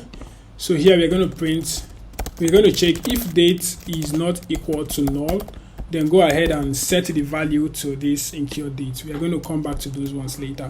So here I'm just going to call app logger to print it out, and then I'll call the date, right? Cool. Now if I click on incur date, you can see that it's bringing up the date picker. But now this color is off from our own UI. It's showing purple, which is not supposed to be the case. It's supposed to be the primary color, which is amber. So I will return back to this guy. I think this show date picker has a property called builder. Okay, so I'm going to call builder, right? So inside this build, I'm going to be returning a team, right? And the team takes a data and also a child. This child is nothing but a widget, okay, and it's nullable. So let's do that. So now that we have the child, which is nullable, we are now going to return the data, right? So this data is just a team data, right? We're going to use team data.light. So depending on whether you're using dark mode, but since we are just sticking with light mode for this app, so we're using team data.light. But if you're using dark theme, so you can just create another team, you know, somewhere, and then just call it based on your changes, right? So we have the primary color to be team data dot copy width, right? Primary color, we have our primary color, and we can add the color scheme, right? Dot light. So we have the primary color as well, which is, and then finally we're going to create a button theme to this guy. Button theme, button text theme, the primary. Awesome. So now we can go ahead and save this guy, and if we try to show the incur, you can see now it's looking cool and it's having the primary color of our app. Okay, so go ahead and close it, and now we can do the same thing for this other guy, which is for the due date. Okay, all right, so I think we are pretty much set for that bit. So the next thing that we're going to do now is to create the full name, like this section to take the full name, and also the section to take the phone number and the other things. Okay, so basically what I want to do is we are only going to show the creditors or debtors name when this loan type has been selected, right? But if it's null, nothing is going to work. So for that case, I'm going to just wrap it with a column. So you're going to understand this better when I start the integration, right? So here now I'm going to add let's say we have a test widget. So this can just be creditors details. We can change it later to whatever we want, but let's just leave it for now since we're just building out the UI alone. So we have the team app, okay, app team, right? Dot header style. Okay, so here, no, it's not supposed to be there, wrong method, so it should be outside this column. Okay, and here we need to add a height of 20, and from there we can now add a we can add a, what is it called, the full name, and also the, let's add a header to this guy, which is full name. And then from full name, we can now have something else again, which is the phone number. Okay, so from here I'm going to be using the custom text field that was created, so I can just copy this one again, right, and then just come down here and put it as full name, right, and then come down here again and put it as phone number. Cool. But now this is not looking as it should be, so I need to add a cross-axis alignment here. Dot start. Okay, cool. So we have the creditor's details, but if we select giving out a loan, it's going to be debtor's details, right? And then we have the phone number and the full name. Okay. So moving on, we need to add a height here of around 8. So last thing now we need to do is to add a custom button, right? Remember we created a custom button before, so this custom button will be nothing more like send request. Okay, let's have our custom button, and the text is going to be send request. Okay, cool. But as you can see now, it's close to this phone number, so for that what I'm going to do is to add width. Let me add a height here and put it around 40. Okay, and also I'm going to add another height here, let's make it 40 as well. Cool. So this is what happens when we click on this button, send request. It's going to send the request and then take us back to the screen. Okay, so that's pretty much everything for the add loan screen. Later on we are going to work on adding the controllers and every other thing to it. Okay, so now we are going to move on to the view loan screen. So users should be able to view their loan whenever they tap on this guy. Okay, so inside here, inside the loan dashboard, I'm going to be creating a new directory called view loan, right? And inside I'm going to be creating view loan screen.dat. Okay, and we'll call it view loan screen. Okay, while it's there, we are also going to go back to our Go router to register a new page. So let's go to our route. Right inside here, I'm going to create a new route, and I'll call it view loan, and here we're going to have view loan screen. So for the view loan, it's going to accept a parameter, right? We're going to pass a parameter like maybe the loan ID or whatever into this guy, but we are going to work on that later. So I'm just going to keep things simple for now. So when you go to your loan dashboard screen and users tap on this guy, right, because this guy has an untapped property.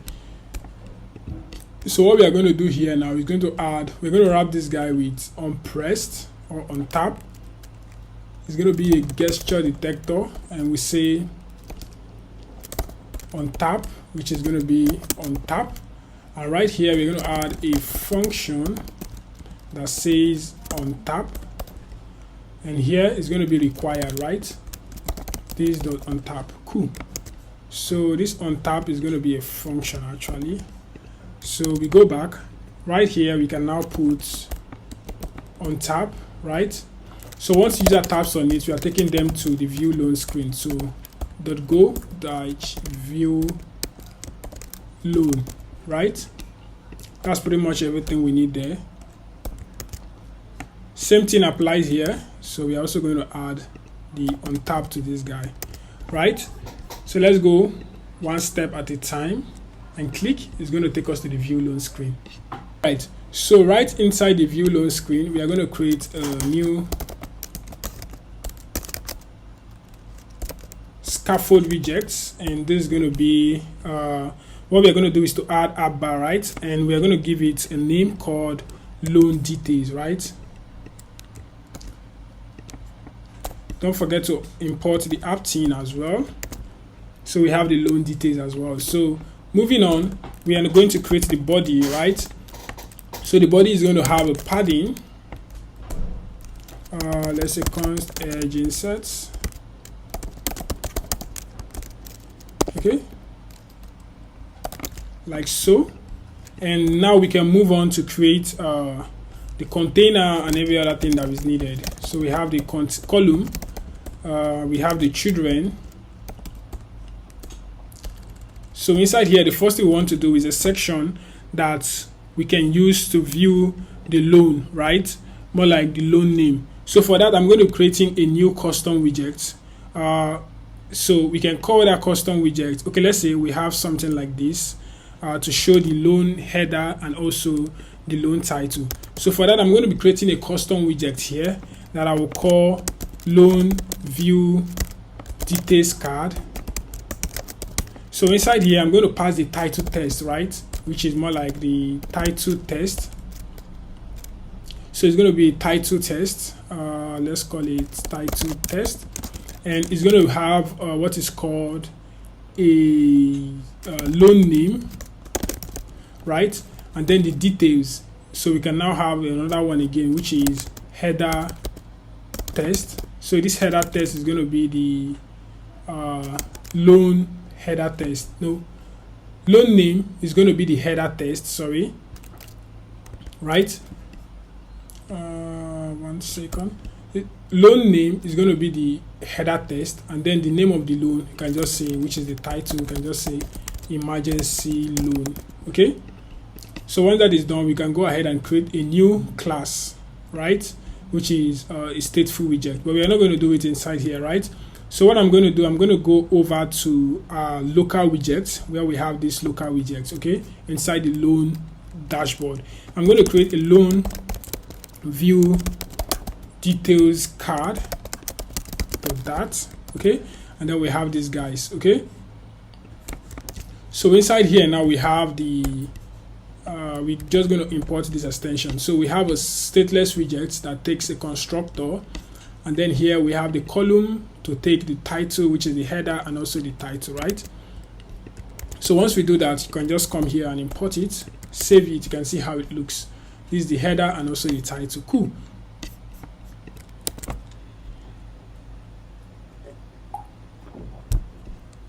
So moving on, I can just decide, to duplicate this guy. And right here, I'm going to put the header test, which is the loan amount. And it's just going to be the amount of the loan. So it's going to be the amount of the loan, which is, let's say 56,000, like so. Okay. And then we can also have more detailed screens. Okay. So the next one we are going to have now is the loan document. So remember, the loan document is actually optional, but something is wrong. There's no way to go back. So we are not supposed to use view. We are not going to use. You are not supposed to use go. We are supposed to use push, right? So let me go back, okay, and log in. Click, right? So if you notice here now, when we are trying to add a loan, this loan document is optional. So we need to handle that bit here, okay. So what I'm going to do here now is to add I'm going to wrap this inside a column, right, the children. Then the first thing we are going to do is to have a loan document as the header, right? Okay, something is wrong here. Okay, we have loan document here, and another thing again is wrong somewhere, which is more like this loan document is really taking a lot here. So okay, loan name, loan amount. So what we are going to do now, since we have the loan document, right, I'm going to add something else again, which is the test button to view the loan.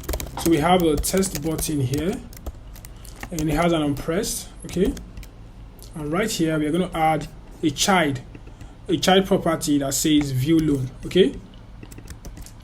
So we have this, and we can just import our primary color, and now we have loan document view loan. When you tap on it, it's going to view the loan for us, okay. One other thing that needs to be done here because I'm noticing that this container, there's a lot of space here. It's not really aligned with the loan document. So for that, I'm going to set this cross-axis alignment to start, okay, to get it cool, right? So I'm using column here because we need to check if uploaded document is null and then return something or not. Okay, so that's I'm returning that column because there will be a check there later. So moving on, I'm going to add a role. So here we're going to have incur date and also due date, right?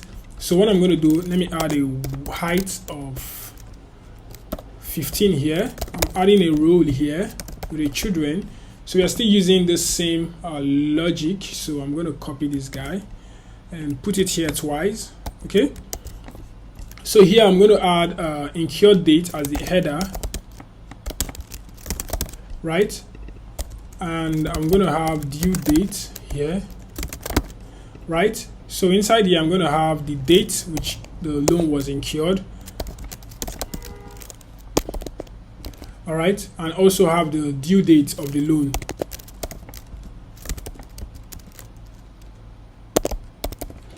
Okay, now you can see how it's looking, but it's not really cool. So I can just add a spacer to this guy. Okay, you can see the spacer now. It's looking pretty. All right, so the next thing I want to do now is to show the other place to show the creditors or debtors details. So we have a divider here, right? And now I'm going to show a new test widget. So I'll just use this guy that is here, right? So it will be like this.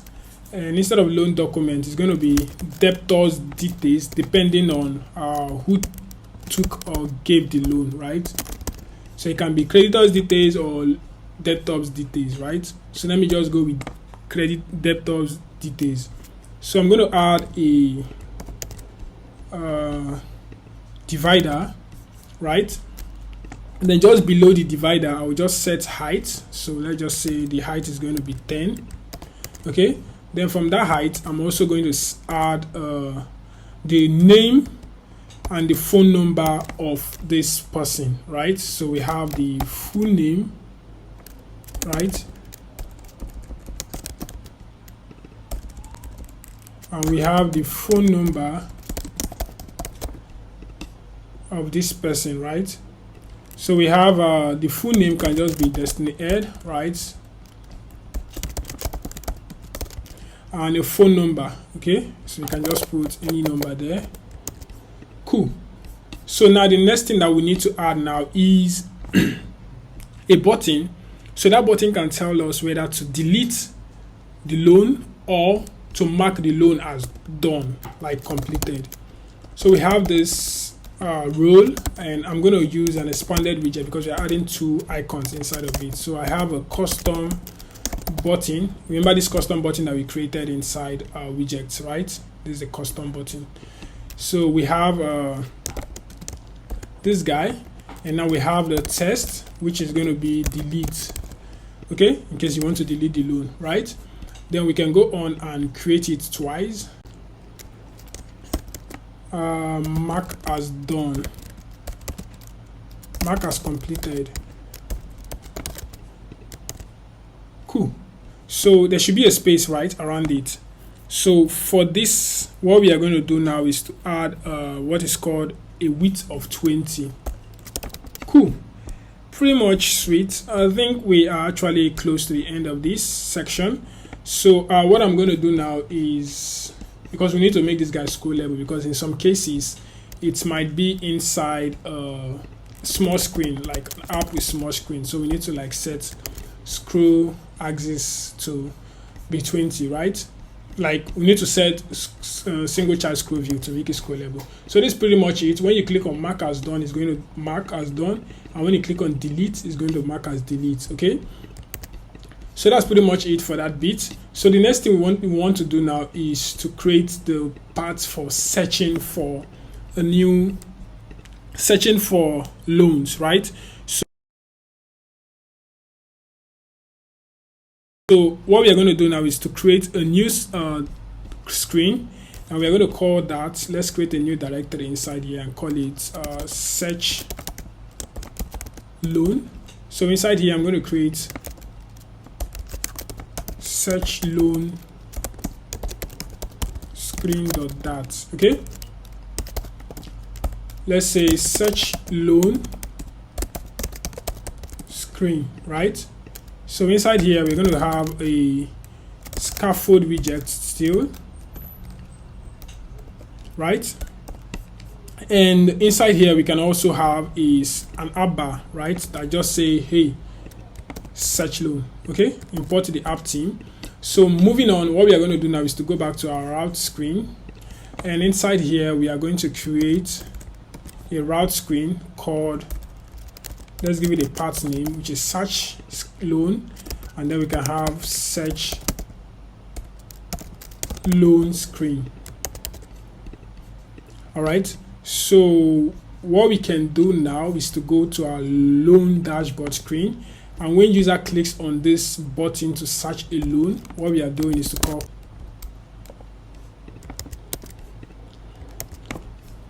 okay, cool. So now when we click on this icon, it takes us, okay, we need to do a hot restart here. All right, so from here you go to login and we can click on search, right? It takes us to this search loan. So this is the last screen for this app. So we are going to be quick with this, and by creating a body outside the app bar, sorry, and we have a column, right? And this column we can now put wrap this guy with padding, right? Just to add padding 20. So inside here we can have our children, and what I'm going to do here now is to use the custom test feed that we created, right? The custom test feed, and let's just use test feed here for now. And now we can have a hint and say enter loan name, because we'll be searching by the name of the loan. Okay, so moving on, we have to set this password to false. We also have to, all right, so while we are on this search screen, we have the custom test feed, right? So basically what this is doing is just to like retrieve the string, right, that the user typed. So I'm going to change this guy from okay, right, enter loan name. So we are only going to search based on the name of the loan, right? So the next thing we are going to do now is to create the field, right? More like once we are going to use grid view for this. So once the user types in whatever they want to type, right, once there's a result, we are going to show it inside. So for this, I'll be using a grid view, right? And so we need to specify the grid delegate. So I'll be using a sliver grid delegate, and with cross axis alignment, with fixed cross axis count, sorry. And here I'm going to set the main axis count to 2, the main axis spacing to 10, and the cross axis spacing to 10. So we are going to quickly do that. This will be 2, main axis spacing to 10, and cross axis spacing to 10 as well, right? So inside here now I'm going to return the children, more like outside this guy. So we have the children here, right? So the children will just be nothing more than like the list.generate. Okay, so we'll be using that to, let's say we just specify 2 for now, because we are all playing with, we are playing with dummy data here, right? So I'll still be using the loan card, the same thing that we used for the completed and the pending loan, this same card, right? Because it's custom. So I'm just going to call the name here, which is loan info card, and is loan, let's just say true for now, and we'll set the callback when it stopped.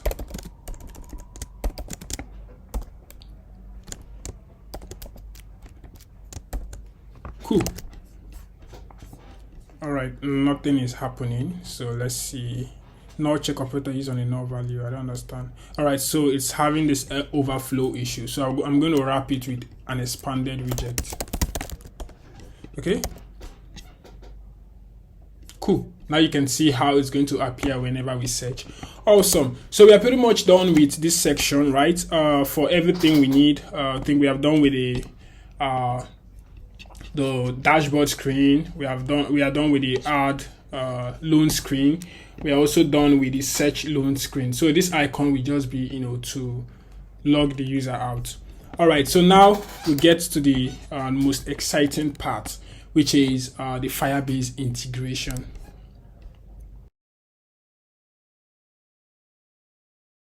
So now to set up your Firebase, I normally do mine using the command line, right?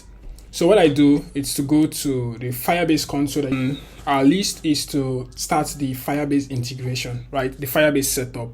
So now to set up your Firebase, I normally do mine using the command line, right?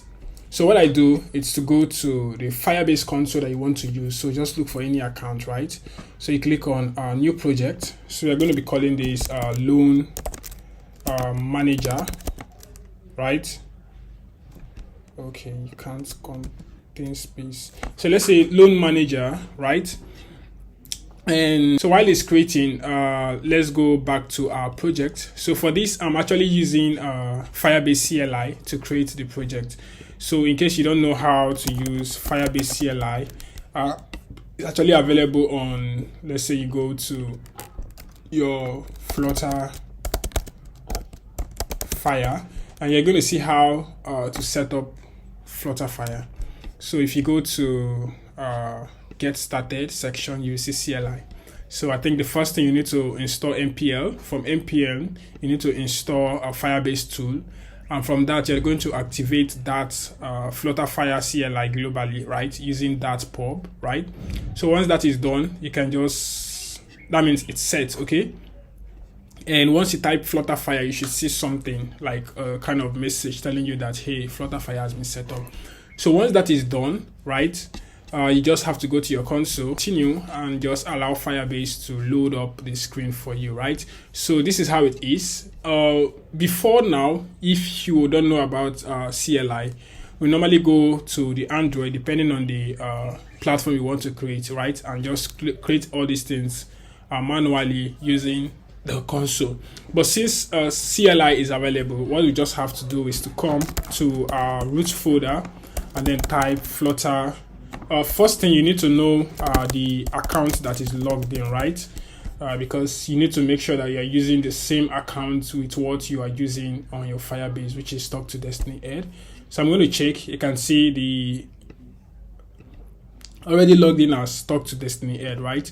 But if you are not logged in, sometimes Firebase will just give you that prompt, okay, to open your browser, and then you select the account you want to log in with.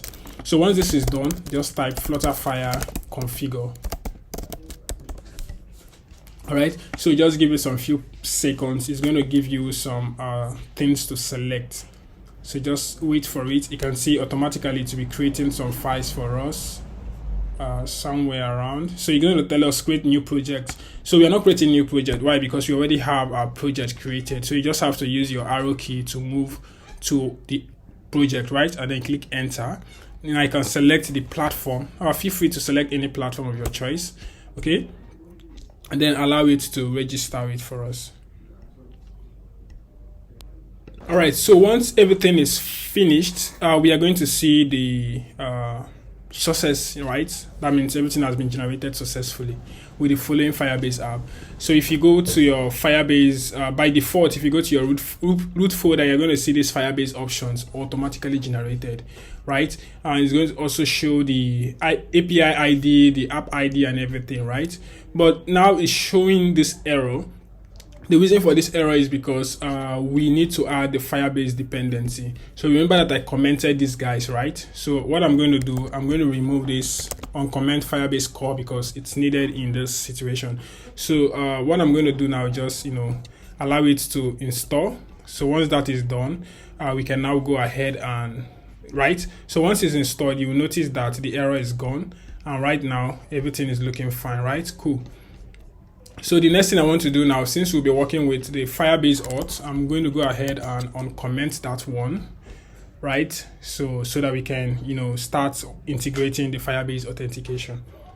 All right, while it's running, we are going to go back to our main.dat here, where we are going to create, like, initialize our Firebase app. Okay, so start with an async here.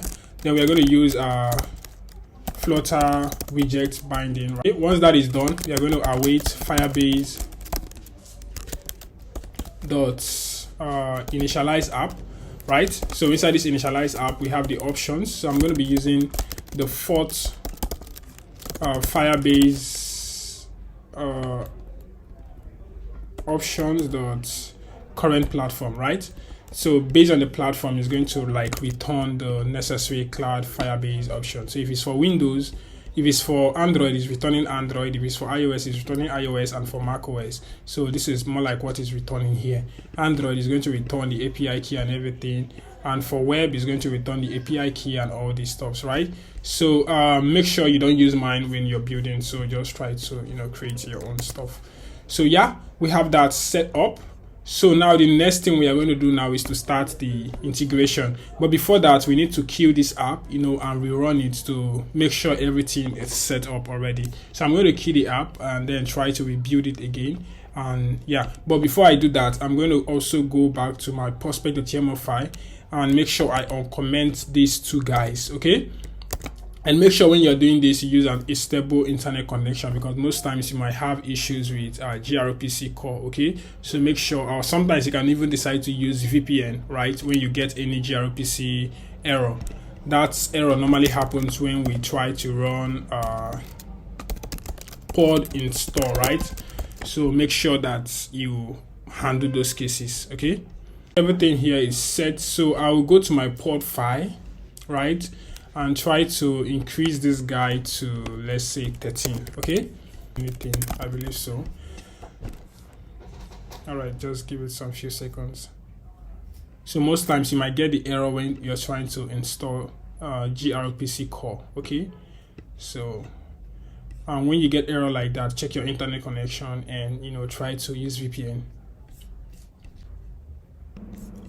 All right, so while trying to build this gRPC stuff, like while running pub install, I encountered this error, okay? So this is caused most times because of your internet connection, but the other way that I fixed it was to include this Firestore pod Firebase Firestore stuff, inside my pub.get, like my pod file, sorry. So what I did was to go to my pod file, right? Then right above this guy, I pasted this code. So this was a solution I found on Stack Overflow, right? So I added this guy because this error is coming from this particular dependency, which is Cloud Firestore, right? So what I did was to add this line of code. And after that, I went ahead to run the command pod install.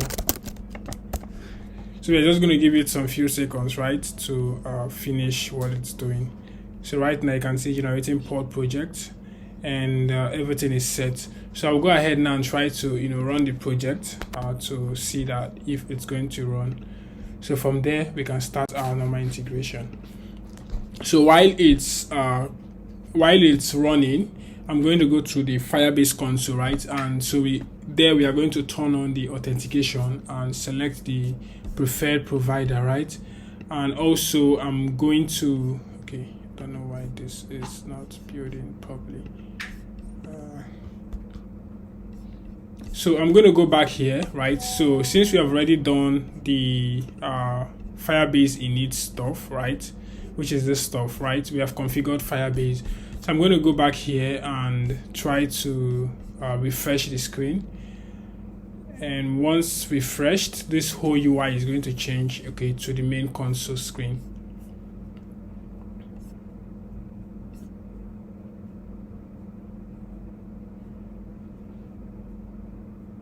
All right, so we have our loan manager app opened.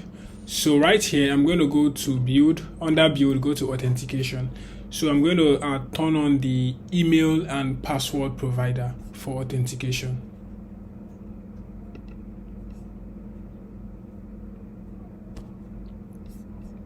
So right here, I click on get started. and give it some few seconds for to load. And now we can select email and password, since that's what we are going to be using as our sign-in provider. So enable it and click save. So once saved, we can now go back to build, and I need to turn on the Firebase Firestore because we'll be using it as well, and then set the necessary rule for authenticated users. So inside here, I'm going to click on create project. So I usually leave it like this, and leave the location to United States, and yeah, we can start in production and create. So it's provisioning the cloud Firestore. We're just going to wait for it to complete.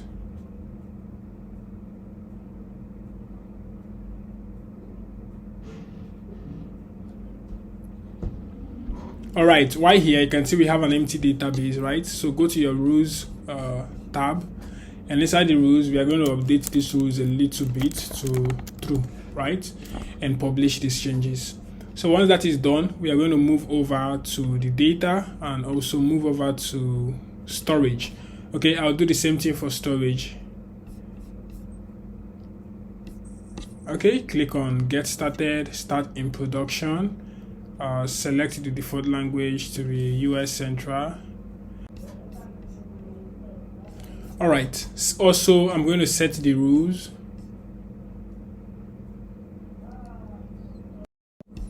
to true and publish the changes. Awesome, so we are done with this bit for the configuration. Let's return back to our app and then give it some few seconds to build. Everything looks good. Okay, so the first thing we are going to do now is the authentication, right? But before that, I'm going to go to the splash screen. Okay, so I'll just run some fields check there. So inside the splash screen, I'm going to check inside the navigate method. Okay, I'm going to check if Firebase auth. So I'll say if Firebase auth instance.current user is not equal to null. So that means the user has been authenticated. Right, I'm going to navigate them to context.go, which is the loan dashboard. Okay, else if the user is not authenticated, I'm going to take them to the register screen. All right, so this is pretty much it. So I'm going to go ahead and restart. And once the user is not authenticated, it's going to take us to register screen also. So now we start the integration, like to integrate the Firebase authentication. So the first thing I want to do is to go to our provider section here. All right. So I'm going to create a new directory called authentication. Right. And inside here, I'm going to create authentication auth provider, right? .dat. Okay.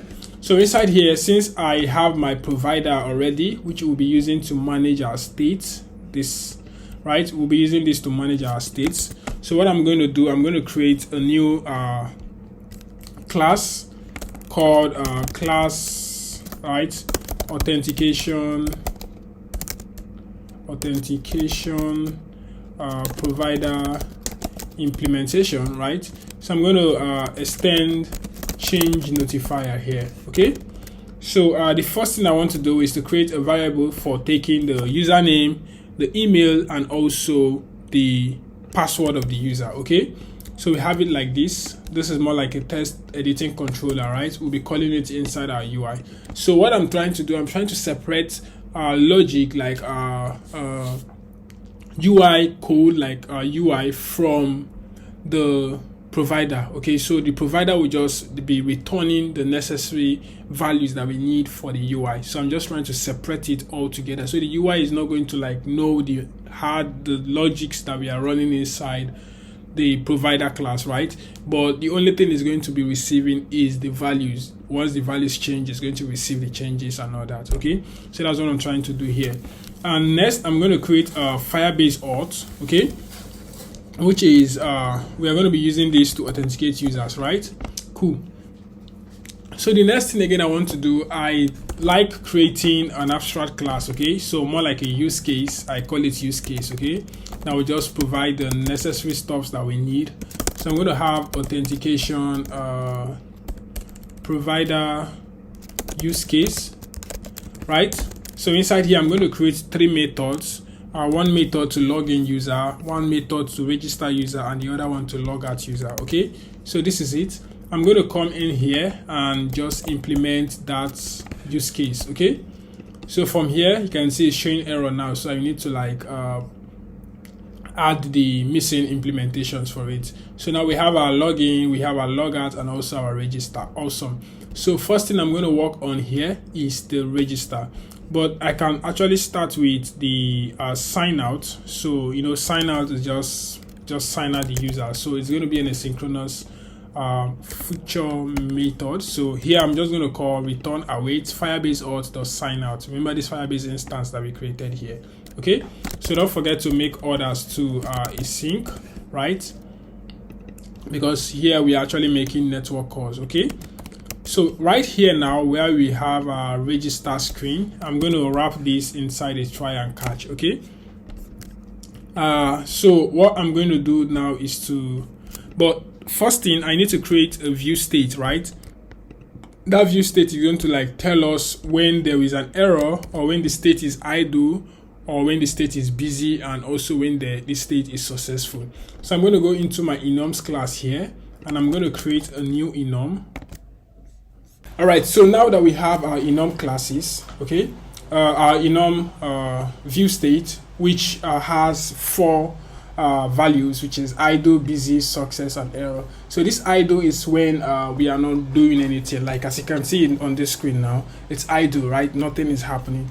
Then busy is when we start, maybe we clicked on the button to like start, trigger any action or something. Then success is when the success, like the future, which is returning a success response, and we have error state, right?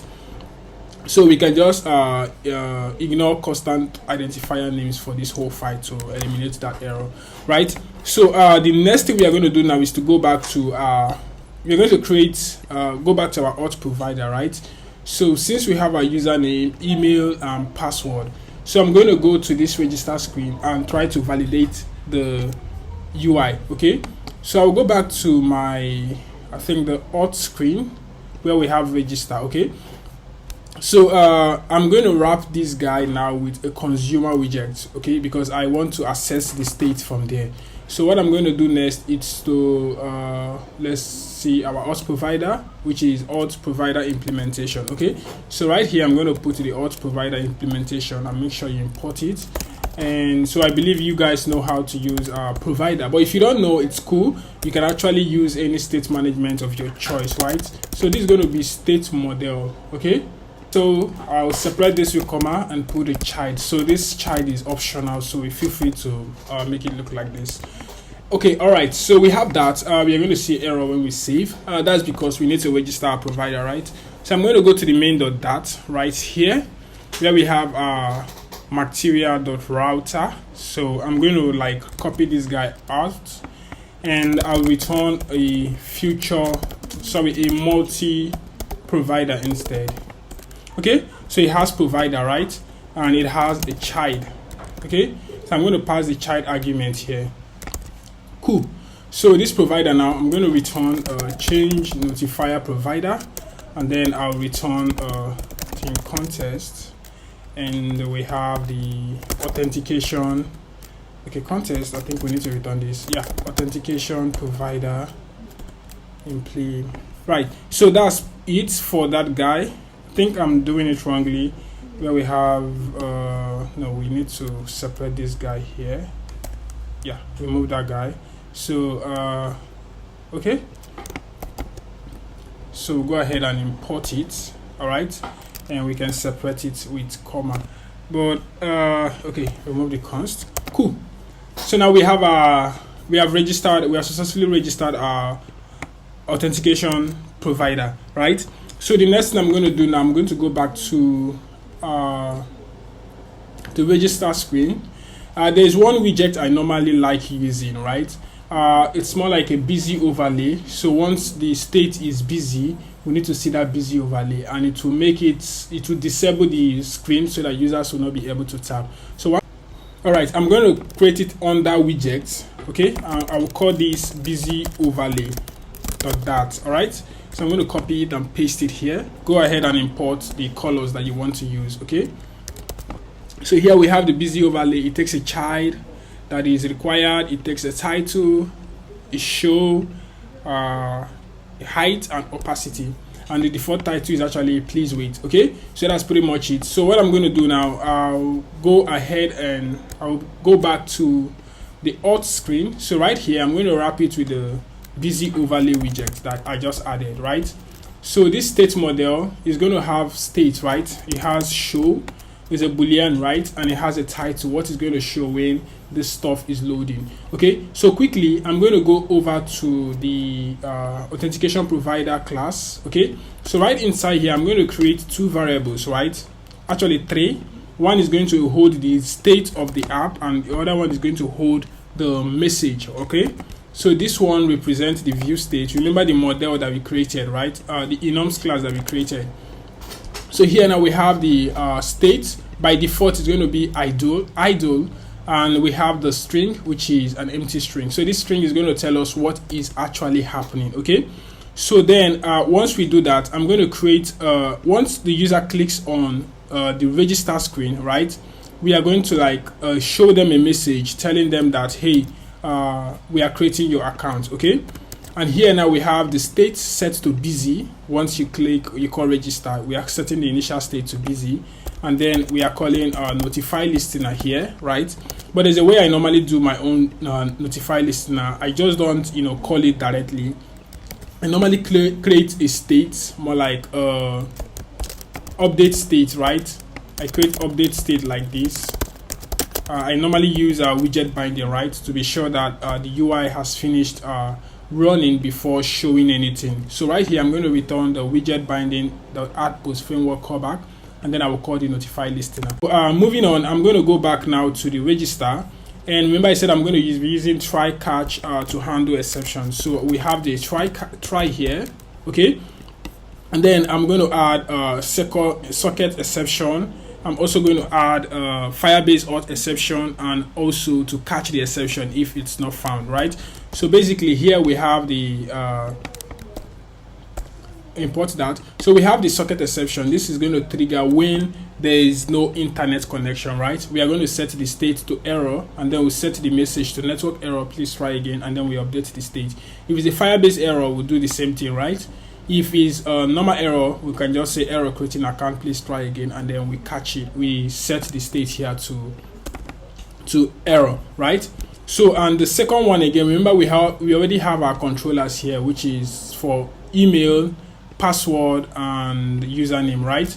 So what I'm going to do here now inside the register, I'm going to send the data to Firebase. Okay, so since this is an asynchronous call, I'm going to use Firebase auth, right, dot create account with email and password. So I'm going to be passing the email, which is this. Don't worry, we are not going to handle the validation in this provider. We are going to handle the validation inside the UI. So I'm free to pass the email controller.test and the password controller.test here. So I'm just going to do email controller.test. So once we have that in place, and once our user data has been created successfully, I'm going to set the username, right? I'm going to set the display name using Firebase. So you can just call this method to say user result, right, dot user dot update display name, and then I'm now going to pass the username dot controller, right? So we are not creating any profile data for users because this is a simple app, right? But assuming you're creating a profile data, it's fine for you to create another collection in your Firebase Cloud's Firestore, right? So from there you can just save the user's full name and any other details that you are taking. But I just want to make this one simple, so I'm just called update display name, right? I think there's also another method where you can update phone number, assuming you are taking phone number. I think something like update email, update password, update phone number, update photo URL, right? You can use this method that is available in Firebase auth to do that. So once it's successful, what I'm going to do now, I'm just going to say set the view state to success, and I'm going to set the message to welcome, and then I will call your name, which is whatever your name is when your username, the username that you included here, right? So that's it for the registration. So moving on, I'm going to go back to the register screen. So remember, we have our state here, right? And we also have our message. So this show here, since it's a boolean, I'm going to say if state model, right? So we are trying to access the values inside here based on this authentication provider implementation that we have, right?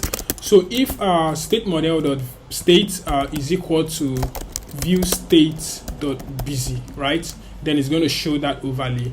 Then the title is going to be state model dot title dot message, sorry. Okay, if I change, since it's idle, if I change this to idle, you're going to see the busy overlay, right? This is how it's supposed to appear, but since I only want to show it when it's busy, so I'm going to update that. Okay, so moving on now to where we need to validate, like the register button. When they click on it, something needs to happen, right? So right here, what I'm going to be doing now, I'm going to say I'm going to validate it a little bit. First, I'm going to validate the username and the password. So if it's empty, I'm going to return a message that says all fields are required, right? So for this, we have a show message. What I normally do when I'm creating a project like this, I create a message widget, right? So we can use that one to show maybe a snack bar or whatever. But remember, I added a dependency here, which is called toastification. So this toastification is used to show the messages. All right, so what I'm going to do, I'm going to go over to my utils class under utils, right? So under here, I'm going to create message.dat, right? And I will be using it to show message. And you can see here I have different arguments, which is context is required. We have the string, which is the message we want to show, and then it's error, whether this stuff is an error or not. Then it just calls to toastification.show. Right, this is coming from the package. Toastification.show, you pass your context and the title. So I need to import this theme here that we already created before. Also have a property here to set show progress bar true and auto close duration, right? And the type is error. You can see by default is 4. So if it's error, we are going to show toastification type.error, else toastification type.sources. So automatically this toastification package is going to handle that for us based on the color, right? That is going to show. I'm free to close it, and now we have our message. I'm going to import it, right? So now if I try to type here, you can see the toastification has shown all fields are required. So this is cool because it's an error, right? We need to set this error to true. You can see how sweet it is. Then secondly, we need to also validate if the email address is valid or not. Remember, I added this dependency Flutter utilities. Okay, it's a dependency I normally use to validate my app, like to validate email address. Okay, so you just have to import it by calling Flutter utilities. Okay, dot is email valid. Then you can go on and pass your email address, right? So we have this check here to check if it's not valid. Then go ahead and show invalid email provided. So if I type here, we are going to see all fields required. So I can type all right, we are having error here, right? This is an error. So what I need to do here, I'm going to wrap this column with a single child screw view. Cool, now the error is gone. Okay, so now we have this. I can click on this and say and if I click here, you're going to see all fields are required. Oh, something is wrong. Something is actually wrong. Okay, cool. That is because the custom test field that we have not passed the controller right to it. So what I'm going to do here now, I'm going to say state model dot email controller, right? You can see how we separated everything from the UI. So here I'm going to change this guy now to state model dot email controller. No, this is supposed to be username controller, and this is going to be state model dot password controller. Okay, so save it, And now watch what happened. I'm going to let me do this so I can type with my keyboard directly. Okay, to be fine. I click on register. You can see invalid email provided. So I need to pass in the correct email for it to work. Okay, you can see there is no error. But what we need to do now is to handle the states when there is no error. So what I'm going to do, I'm going to call I'm going to await this and call state model dot register user. Okay, it's supposed to be asynchronous, right? So await the register user. Once we call register user, it's going to call this method here, and this is going to execute, right? So based on this value, if it's success, we need to do something. If it's error, we also need to do something. So I'm going to go back here and do some check. Okay, state model dot state, right, is equal to view state dot error. Okay, so here now what I'm going to do, I'm going to show message, and the message is going to take a context, and also it's going to take state model dot message. Okay, so currently you can see we are having this error that says don't use bit context across a string gap. So to fix these issues, what we are going to do is to use if context dot mounted. Okay, right, we show this. But aside this, you can still do something like if state dot is error, you can do and, right, context dot mounted, right? You can now go ahead and call it instead of having all these things. So we can just use it in one line, and then else, then we can just return it so that it will now move on to the next screen, right? Then the other thing we need to do, I'll just duplicate this. So if view state is success, right, we are going to show this message, and once we show this message, we are going to navigate the user into the loan dashboard. Remember, we already created the loan dashboard screen, right? So we're going to navigate the user to the loan dashboard. No need to return. So this loan dashboard, if you go to our router, you're going to see it here, which is loan dashboard screen, right? So let's put it properly. Loan dashboard screen. Cool. So now watch what happens. What I'm going to do now, I'm going to do a hot restart here, and give it a few seconds for it to load up, and now I can type the name. Okay, so what I'm going to do now, I'm going to click on register. You can see it's showing creating your account. So after some few seconds, we have welcome.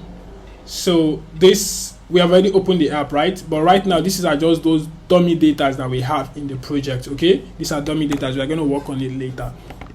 But this aside, what is going to happen now is if we do a hot restart, because we have already signed up, it's going to take us to the loan dashboard screen direct. Okay, so this screen is not there, so I'm going to update it. Let's go to our splash screen, right, and I would update this to loan dashboard screen. Okay, so let's do a hot restart again, and watch what happens. It's going to take us to the loan dashboard screen. Okay, awesome. So now the next thing we want to work on is the logout and also the login. So what I'm going to do here, and I'm going to create since you already have a logout method, I'm going to go to what's it called, the auth provider. So under logout, okay, we already have .signout, right? Await .signout. I've already added that.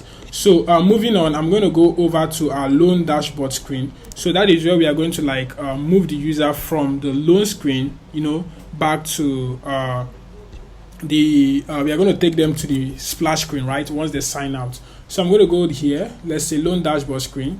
Once the user types on this button, we are going to call provider, right?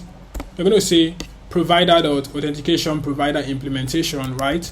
And then we navigate the user outside the screen. But this is not a good use case. So what I'm going to do, I'm going to wrap this guy now with what is called still the same thing we did for the registration. So I'm going to wrap it with a consumer here. Okay, then I'm going to have a state model and child. Okay, because I told you this was optional, so feel free to remove it.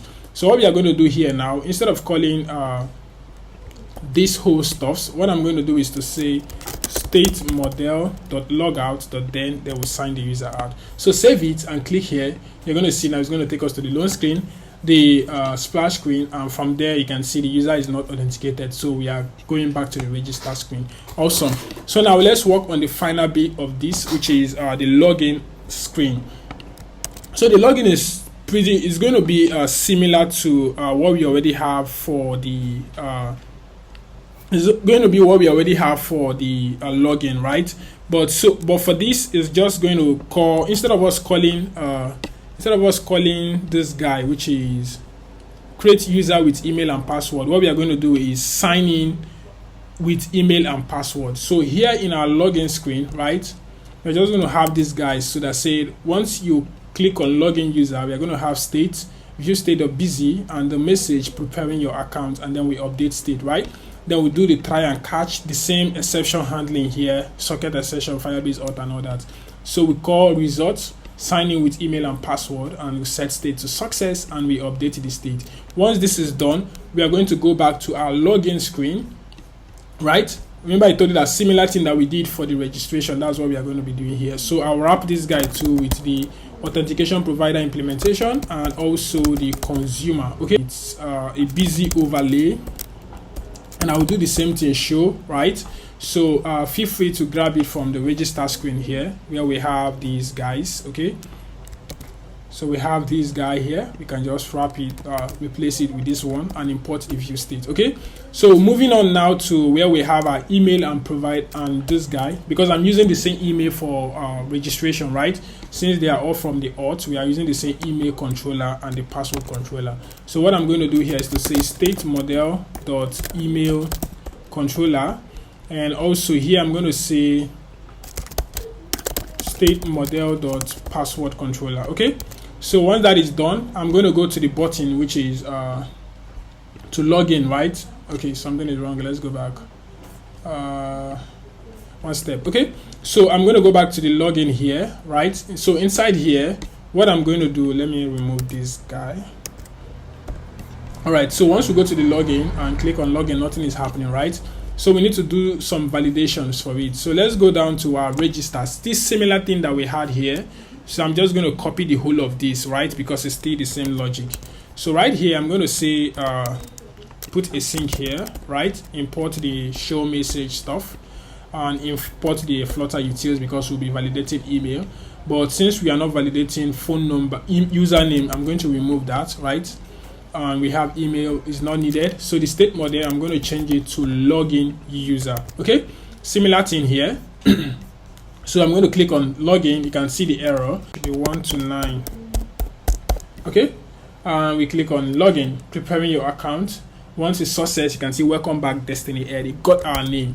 Awesome guys. So that's pretty much it for the Firebase authentication. Okay, so now we can log in, we can register, we can also sign out. All right, so the next thing we are going to do now is to work on adding a new loan. Now to add a new loan, what we are going to do now is to go to our provider first. Okay, and I'm going to create a new directory called loan. Okay, so inside here I'm going to create a new file called loan provider.dat. Okay, so right here now I'm going to create a use case, abstract class, okay, with the various use cases that are needed. Okay, so here I will give it a name called loan provider use case, right? And I'm going to create like 4 methods, right? Actually 5. Okay, I think I'm going to create add loan method. Also, I'm going to create view loan, search loan, view loan by ID, delete loan, and also to update loan. So here we have it. We have the add loan, view loan, search loan. So when user wants to search a loan, and view loan when you want to view all the loans, right? And like we'll use that in the dashboard. And we have the add loan when you want to add a new loan, right? You want to view loan by ID. That is when you try to view the loan details, right? We are going to use view loan by ID. And this is for deleting a loan. When you come here, you can delete it, right? And we have updating a loan. So you want to update the loan and mark it as completed. So all these things requires the loan ID. Okay. So next I'm going to create the loan provider implementation, right? This is loan provider to import the necessary, like add the missing implementations, right? So we have the add loan, delete loan, update loan, and view loan. Okay, so inside here now, remember that our loan screen, if you go to our add loan screen, we have a lot of things that we need to validate, right? We need to validate all these feeds when you're trying to add a loan, right? So I'm going to create them one after the other. So let's go back to our loan provider, right? The first thing I'm going to do, I'm going to create controllers for the loan name, okay? Also create a controller for loan amount. Also create a container for loan incur date, loan due date, and yeah, that's pretty much the controllers that we need. And also I'm going to create a loan controller for the full name and the phone number, depending on if the person is a creditor or the person is a debtor, right? So we have all of those, which are the loan name controller, loan amount controller, incur date controller, due date controller, and the rest. Okay, so since we have that, I'm going to go over to this guy. They're going to go back to the loan screen, add loan screen, right? So inside this add loan screen, that is where I'm going to start showing the like to put the controllers in order, right? So what I'm going to do here now, first thing, since we have the current date, this currency, I'm going to remove it, right? Because it needs to go over to the it needs to go to the what's it called? It needs to go to the loan provider, right? So I'm going to remove this. Okay, I know there will be some errors, but that's pretty fine. So we're going to go over to our loan provider here. So here I'm going to create another setter, right? A getter. Okay, so this getter basically just for the selected loan. So I'm setting it to false, which is whenever user clicks on this guy, right? I'm setting it to null, and I have a getter here. So remember, we need to also call notify listener. And what I'm going to do, I'm going to go over to this our loan provider. Okay, so I'm going to grab this update state that I created here initially. Okay, so I'm going to put it somewhere around here, which is called update state. You can see I made it private because I don't want other classes to have access to it. So here, what I'm going to do, I'm going to create a setter, right? So we are going to use that setter to update the value of the currency. So that's pretty much it for this guide. So let's leave it for now. We are now going to move over to the add loan screen. So right here, I'm going to wrap this guy with the loan provider implementation, and I have the consumer, and here I'm going to set state model dot, okay, and feel free to also wrap this guy with what's it called? We are going to wrap it with the busy overlay. Okay, and this busy overlay have the view state, and also it has the message, right? So I'm going to create a getter and a setter for those states. So right here in our loan provider, this is just similar thing that we did for registration. Okay, so don't be too carried away. So we have our view state, we just need to import it, right? This view state is used to update the state. And the reason why I created a setter is because at some point we are going to update the state from the UI. So I also have a message to actually get the message. Okay, so I'm going to go to our add loan screen. So here inside the busy overlay, I'm going to show the busy overlay and also the title as well. Okay, cool. So I think we are having errors some places, so I'm going to fix those errors before we starting the app.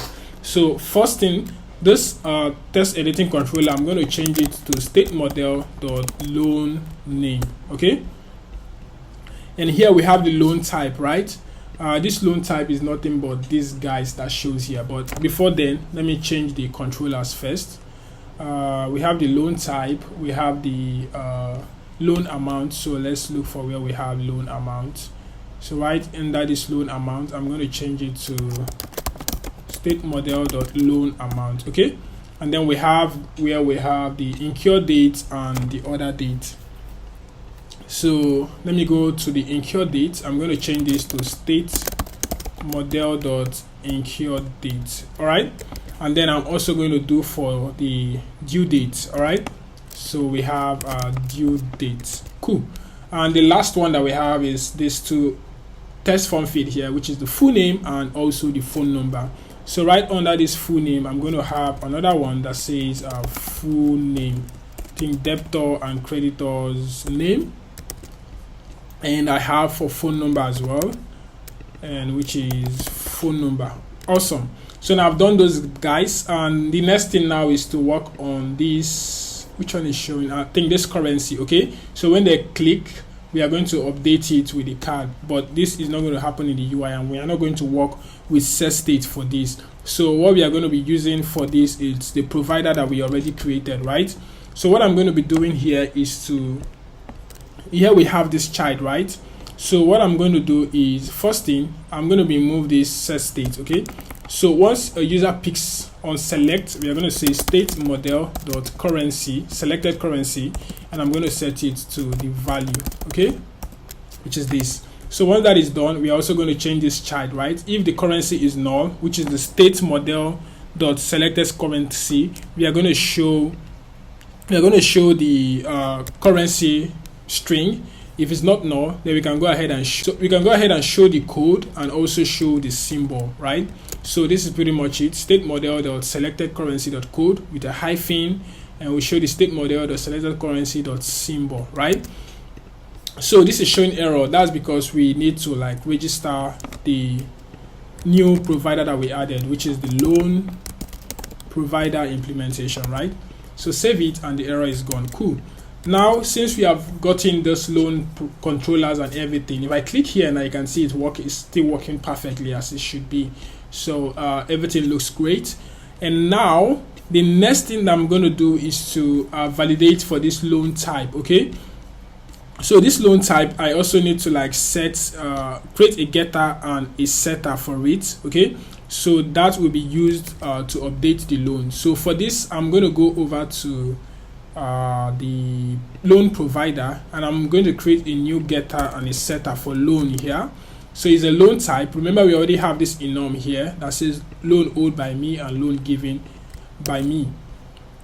So we have the selected loan type to be null.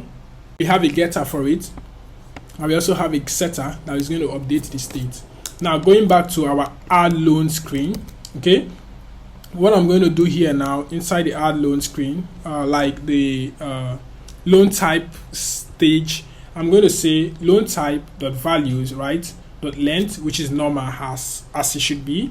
Then we have the type, right, and then we have the loan text. It's still going to be like that. But now what we are going to do here now, for the group value, it's not going to be statically typed. Okay, it's going to be from the state model dot selected loan type. Okay, that is going to be the group value.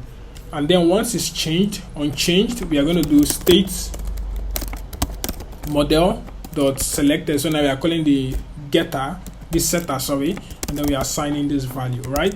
Save it. You can see both of them are empty because it's currently null. Okay, and when it's null like this, what we need to do is to disable this guy completely, right? We need to disable this one. And when it's not null, we can now go ahead and maybe if it's taking a loan, if you are taking a loan, then we'll just show the debtors, creditors details. If you are giving out a loan, we are showing the debtors details. Okay, so that's pretty much what I'm going to be doing here. So I'm going to scroll down a little bit. So I'm going to go, you remember I used a column for this. I had a reason for this, right?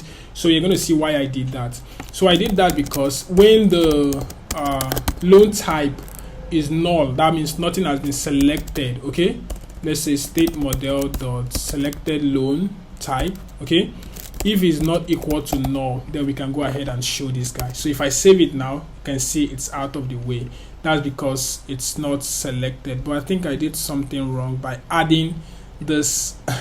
I added this custom button inside, so it's not supposed to be inside the column. So let's remove it from there. Okay, cool. All right, so once it's not selected, okay, we are going to have that guy details, creditors details. Okay, so we have it as it is. So what I've already passed this controller and everything that is needed, so there's nothing to be done here again except this check that I just did. Okay, but that's not all. Some things are missing, which is the loan document, right? Users need to be able to pick a document, and when they pick a document, we are going to change this guy to green, and when they have not picked a document, it's not going to be green anymore, right? So I'm going to go where we have upload documents area. Okay, so from here, what I'm going to do here now, I'm going to go to provider first because I need to create a getter for upload document. Okay, And also I'm going to create a setter as well for the uploaded document. So let's go back to our loan provider. Right here, I'm going to create, you can see I created this upload document, which is a string, because this is going to return us a path once it has been uploaded to Cloud Firestore. Right, remember we already created our Cloud Firestore data, like storage here. Okay, we already created it before. So we have the getter, uploaded document, and the setter as well. So going back now to the UI where we have the add loan. So once user picked a document, if value is not equal to null, like when you click here, it's going to bring up this guy and we'll be able to pick a document, whichever document that is available, PDF or image, right?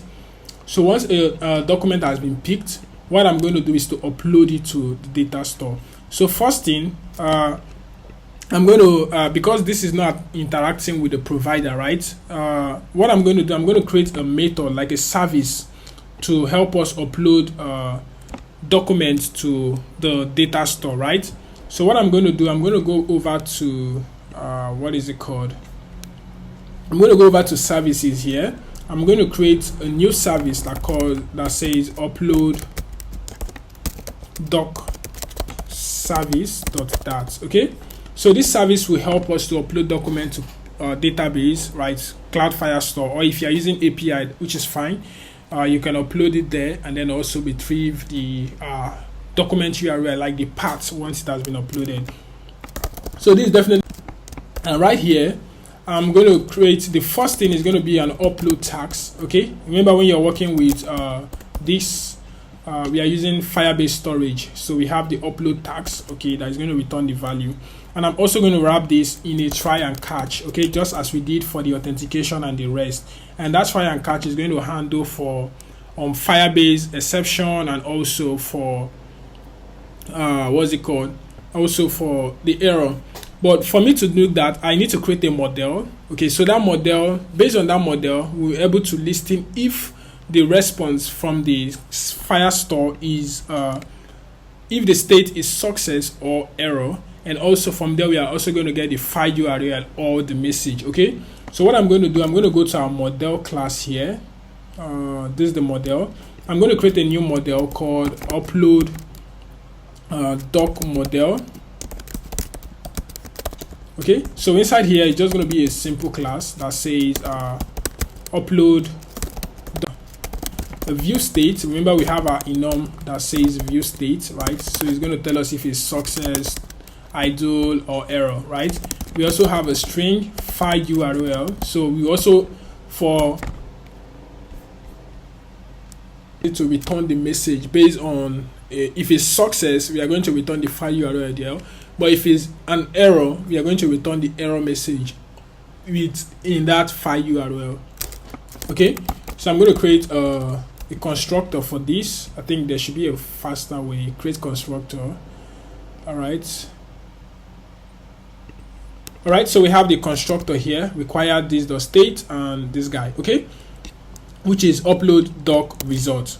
So why we have this, what I'm going to do now, instead of returning null, this guy is now going to return update doc result model. Okay, so since we have our try and catch, remember I said I'm going to add the other logic to show if it's a Firebase exception, right? So we have our app logger to just log the error for us. So here now, see what is happening. If it's Firebase exception, we are first logging the error, then we are returning future.value because this is a future. Then we put the upload doc result, and then the state, which is error, and the file URL, like just the error message, right? And here too, we are doing the same thing for catch error uploaded image. Okay, the file name of the document that we are trying to update. So I'm going to say doc name. Okay. And this is going to be doc part, right, dot split. So I'm going to split it based on the last and get to the last string, right? So once that is done, we can just do a logger here to just know what is happening, more like saying uploading document to server. Okay, so inside the try and catch, I'm going to check some few things. I'm going to create a reference to the file. So let's say we have a reference. Let's call it ref. Okay, which is firebase storage.instance.ref. Okay, so inside this ref we have the child. The child is going to be loan, right? Maybe loan doc, whatever you want to use, loan doc. Okay, and we have child. So the part here now is just going to be the name of the document, right? We're going to say slash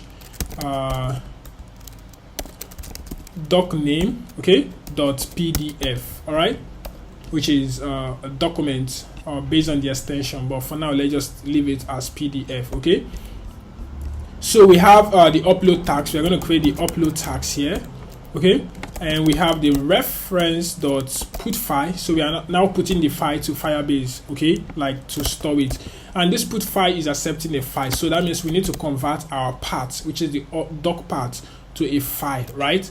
And then we can just pass doc part here. Cool. Next thing is for the task snapshot, right? So based on that task snapshot, we are going to know when it's completed or not. So we have the snapshot await upload task. So that when completed, we can just print the message and say task completed. So once it has been completed, we don't need to update the UI immediately. What I want to do, I want to get the download URL from Firebase, right? Because that download URL is what we are going to be using and also what we are going to be saving. So I'm going to say download URL. So I'm going to get it from the snapshot, okay? And from this snapshot, I will now say .ref .get download URL, all right? So based on this, we can just say we can now return the success status, okay? So we can say this guy return future.value upload doc result model state, and we can say view state.success, and then they return the download URL. So this is pretty much it for this uploading document to server. All right, so once you have done this, now the next thing you want to do is to go back to your UI. So on that UI, we are going to get the response, and based on the response, we are going to show a success message or a an error message. So inside here now, what I'm going to do is to first of all, I'm going to update the states so that we can show the busy overlay while it's uploading. Okay, so I'm going to update the state from the UI. When I say state.viewState, it's more like me calling this setter, right? State.viewState, I'm setting the view state to busy, and I will say uploading documents, all right, to server. So from here, I'll make this guy a sync. Then from here, I'm going to say final results, and await the response. And here I'll say upload document to server. Then pass the doc part. So this doc part is coming from this value because it's not null. We just go ahead and do it like this. Okay. So remember, we also need to check for the success, for the error, based on what is coming from the upload status, right? So we're going to say if result.state is equal to error, because you can see this is returning upload doc model and it has a state inside of it, right? So if the state is error, we are going to show a message, right? And based on this error, we are also going to update our own view state, right, to what is called error, right? We're going to update the view state to view state.error. Okay, so based on that, it's going to show the error message once there's an error uploading the file. But if the error is successful, like if the upload is successful, what I'm going to do here, I will still grab this guy. Let me just duplicate it, right? So we have if state.is success. Okay, we are going to show the message, right, that it's successful, and also update this guy to success. And based on that, I'm going to update the upload. I think we have that here. Let me go back to the loan provider. This uploaded document, I'm going to upload like assign the value, like the string that was selected to this uploaded document string, right? So I'm going to say dot uploaded document equal to results.file URL, like so. Okay, so once we do that, it's not going to be null, and that's when this guy is going to show. But for now, let's go back to here. So remember, we have this check mark here. So what I'm going to be doing here, just going to check if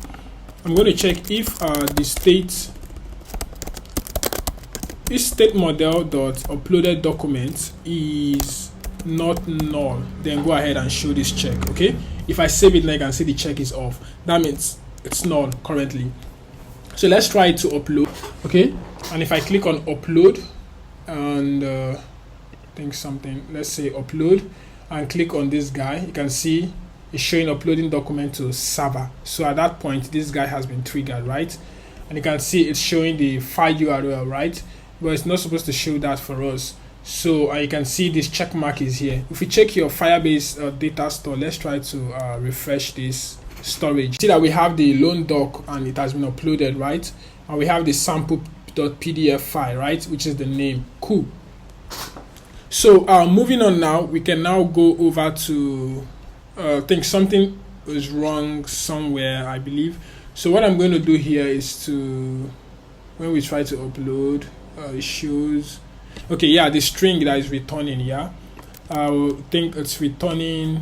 Let's go back to upload doc service. So it's returning download URL, right, which is the file URL. So what I need to do here now, instead of showing this guy directly, I'm going to show document uploaded successfully. So if we go here, instead of showing the result of the file URL, I'm going to show document uploaded successfully. So let's try to upload a new document. Let's upload the document again. Document uploaded successfully. Awesome. So that's pretty much what we want to see. All right, cool. So I think we are done with all these checks. Okay, so the next thing I need to do is to like validate this guys, like validate everything. After the validation, I'll now go ahead. Okay, I think one other thing is remaining, which is setting the date and time, right? Once it's selected. So let's locate where we have the incurred dates and the other dates. Okay, so right under this incurred date, what I'm going to do here now, when date is not null, I'm going to set the state model dot incurred date controller dot test, okay, to the actual date that was selected. Okay, so remember this incurred date controller has already been passed here. So I'm going to do the same thing again for the due date, right? So I'm going to change this guy to due date controller. Cool. So now if I pick a date, you can see it's going to take effect here. If I pick nope, something is wrong. Due date is not supposed to be this. Due date is supposed to be a date in the future, like, so I need to do like plus, okay, let's say the year, current year, plus, let's say current date dot year plus 150. Okay, so I need to convert it to a date time actually. So let's say date time and then pass it to the year. Cool. So if we click on due date, you can see now we can select a year in the future.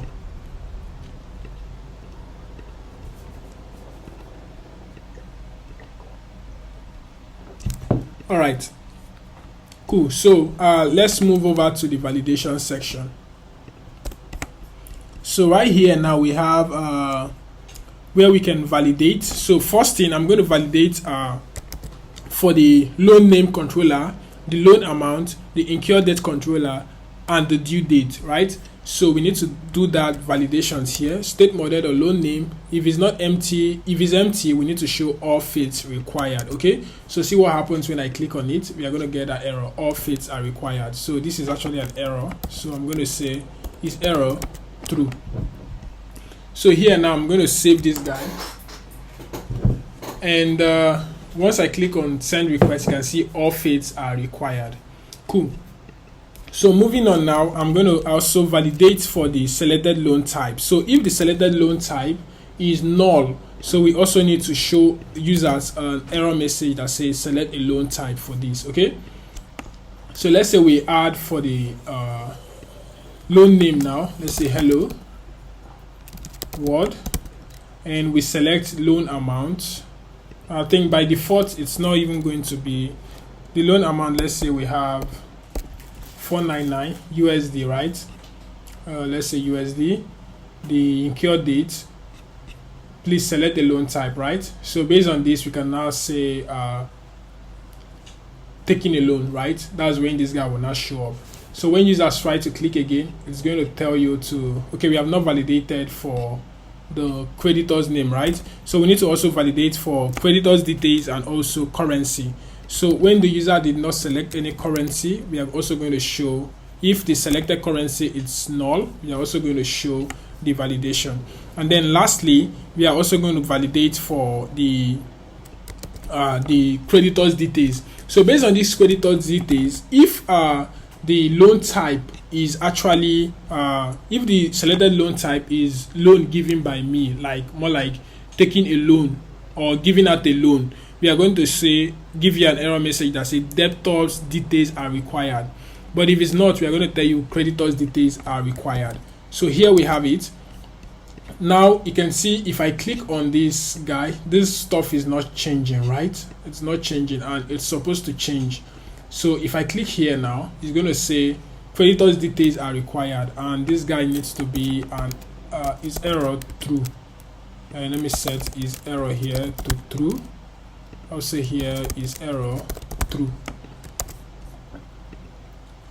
Creditor's details are required, because the reason why it's showing that error is because you are taking a loan. You are taking a loan from somebody. So that person that you are taking from becomes the creditor, right? And when you are giving out a loan, you become a debtor, right, to that person. So to tell you debtor's details are required. So we need to update this guy to suit what we are trying to do there. Okay. So what I'm going to do here now, I'm going to go over to where we have details stuff. So here we need to change this message accordingly. So what we are going to do here now is just to check if the selected loan type. So here I'm just going to do some check here that says if state model, right, dot selected loan type is equal to loan type dot loan owed by me. Okay, so what we are going to return here is the creditor's details. Cool. Let's save that. You can see loan, giving out a loan, you are entering the debtor's details, right? Taking a loan, you are entering creditor's details. Awesome. So that's pretty much it for that, guys. So now what we are going to do next is to start saving those data now to database. All right. So what I'm going to do here now, I'm going to go to the loan provider, right? And since we have a logic for adding a loan, right? So what I'm going to do, I'm going to go, let's say we have the add loan. Okay, so inside this add loan, first thing first, we are going to like set the view state and the update state, right? So we can say view state to busy, and then message securing and saving your loan details. Then we have the try and catch as well. So remember, it's still just similar thing that we did previously. So based on the try and catch, we can just put, so you can copy it from the authentication screens that we did, and then here we can add the socket exception and also the Firebase exception as well. Nope. Let's use this. Okay. So we have the error, right? So under the try and catch now, what we are going to do here is to say, we're just going to like, update those values into the data model. Okay. So I already have the payload, so it will be a pain if I start, getting it one after the other. So I'm just going to copy it, okay, and then come here. So let's say we have this guy, so it's going to be like this, okay. So I'm going to explain the status of this payload. So I just copied this somewhere. So the payload that we are saving to data cloud Firestore is the loan name. So we are passing the loan name dot test, right? Because we already have all the controllers here, right? So, and the validations has already been done inside the add screen, right? Inside here. So we don't need to validate it here. So we have the loan type, which is the selected loan type dot name, because this is actually an enum. So we need to use dot name to access the name. All right, so we have the uploaded document, we have the loan amount, we have the loan currency, right? Selected currency dot to JSON, because this is returning a lot of things. So you're going to see how it's going to show. So we have the loan date incurred. In your case, I would suggest that you format this date before saving, but I'm just saving it as a string. So you can format it like to milliseconds since MPH, right? Like an integer. Then we have the loan status. Remember, on this UI we show pending loan and completed loan. So because of that, we need to actually create a new enum that shows for loan pending and loan completed. Okay, so if we go to our enum here, we're going to create another one, loan status, which says pending and completed. Okay, so right here, feel free to import that loan status, right, which is pending.name, because it's an enum, so we need to get, when users are uploading details for the first time, we are setting the status to pending, right? Then loan date, we have it here, the full name of the user and the phone number of the debtor or creditor, whichever it is. All right, so cool. So for now, I'm not going to save this directly to Firebase, okay? But I need to convert, because I need to create a model for it, okay? So in that case, what I'm going to do is to I'm going to create what is called let's just show success message here. Okay, I just want to show you guys some few things that you need to know. Something is wrong here. Okay, this needs to be a sync. Okay, so let's print out this guy. Let's say app logger, and then we'll print the payload. Okay, so what I'm going to do here, and I'm going to go back to this screen where we have the hello world. Everything has already been fed, right? So is to put the full name, let's say Destiny Ed, and the phone number, let's just put something, okay, and then click on send request. Okay, something is wrong. Okay, that's because we need to call the add loan logic here, right? We need to say inside the loan screen, after the validation, we need to call await. So this needs to be a sync. Okay, so based on that, we need to listen to the status and everything that is done. Okay, so here now I need to call state model.add loan, and then if the state model is error, then we can go ahead and show the message which is error and return. Then else, if it's actually status, okay, if the status is let's say if it's success, so if it's success, right, we need to just show the message that says success, and what we can do is to route the user back to the loan dashboard screen. Okay, so what I'm going to do inside here, and I'm going to say contest.go, and I will say loan. So right here now I'm going to but once after we added the loan, I need to call something called to view the loan again, right, to update the state, but we're going to come back to that later. But just know that this is all we need to do for now on this add loan screen, right? So when you click on this send request, you can see saved successfully, but I think we are showing error here, which is not supposed to be the case. Saved successfully. Now we are not saving it to class Firestore, because if you notice, if you look properly, I just printed the payload. I just wanted to get how the data is going to look like, so you can see the full data. I want to create this as an enum class, right? So you can actually look for a way to convert this to a JSON. I normally use quicktype.typico. So I normally use quicktype.io whenever I want to convert JSON, right, to a string.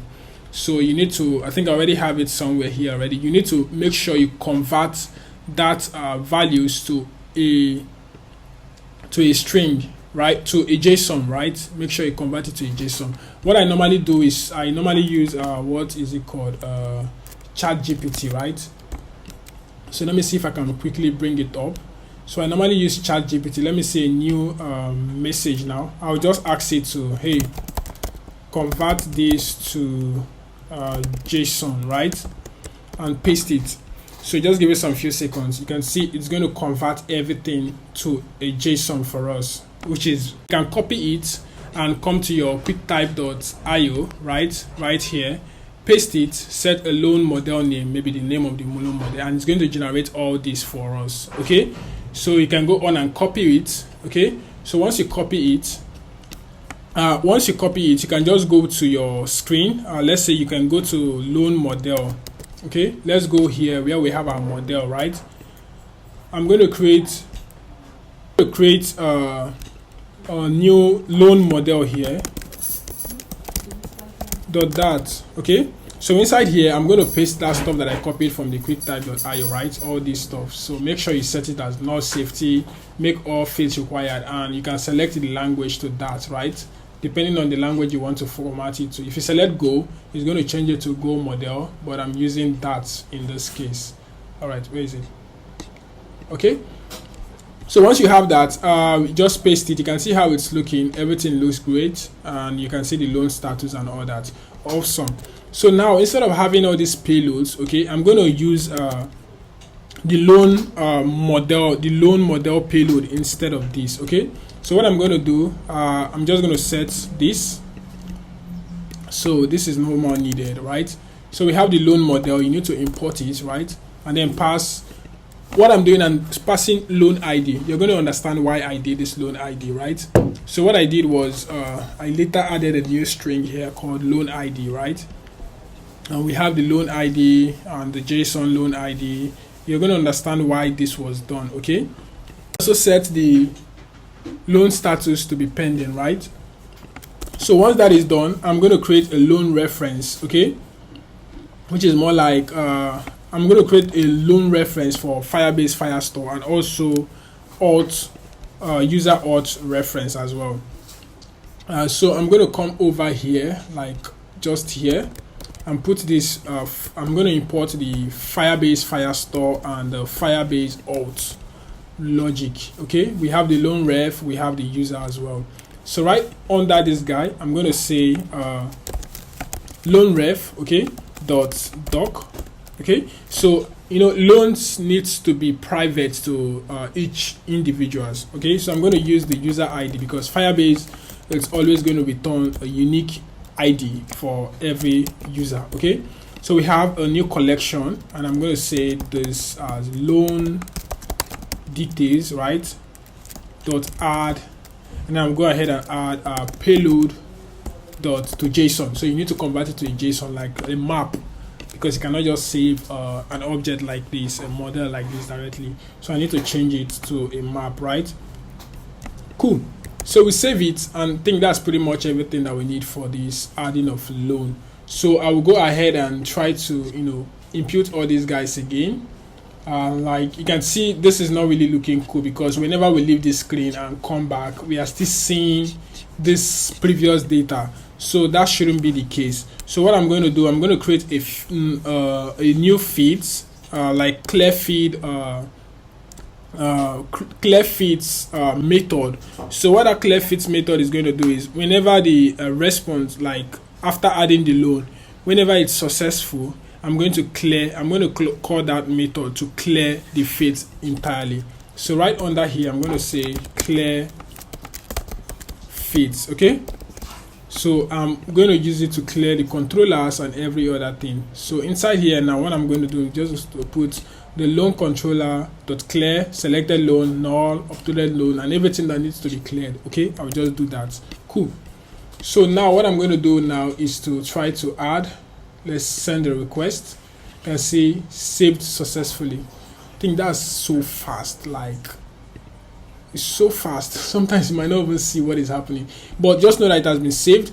If we go to Firebase now, let's go to our Firebase store. So you should see the collection. You can see the loans, the user ID, right? The loan details, the loan ID, and you can see the loan name, loan amount, loan currency, and every other thing. You can see the loan currency, USD, decimal digits, USD number 850. You can also see the pending, the loan status as pending, and the loan type, loan owed by me. And you can see the phone number and loan name. Loan ID is currently null, so I'm going to work on that later. You can see the loan amount, which is 499. So if you go here, you can see that the stuff has been cleared, right? So we cannot see that loan amount again.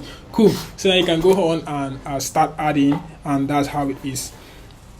So the next thing we are going to work on now is to view pending and completed loans. All right. So now I'm going to work on the section that says view loan, right? So viewing that loans, I need to create some few things inside.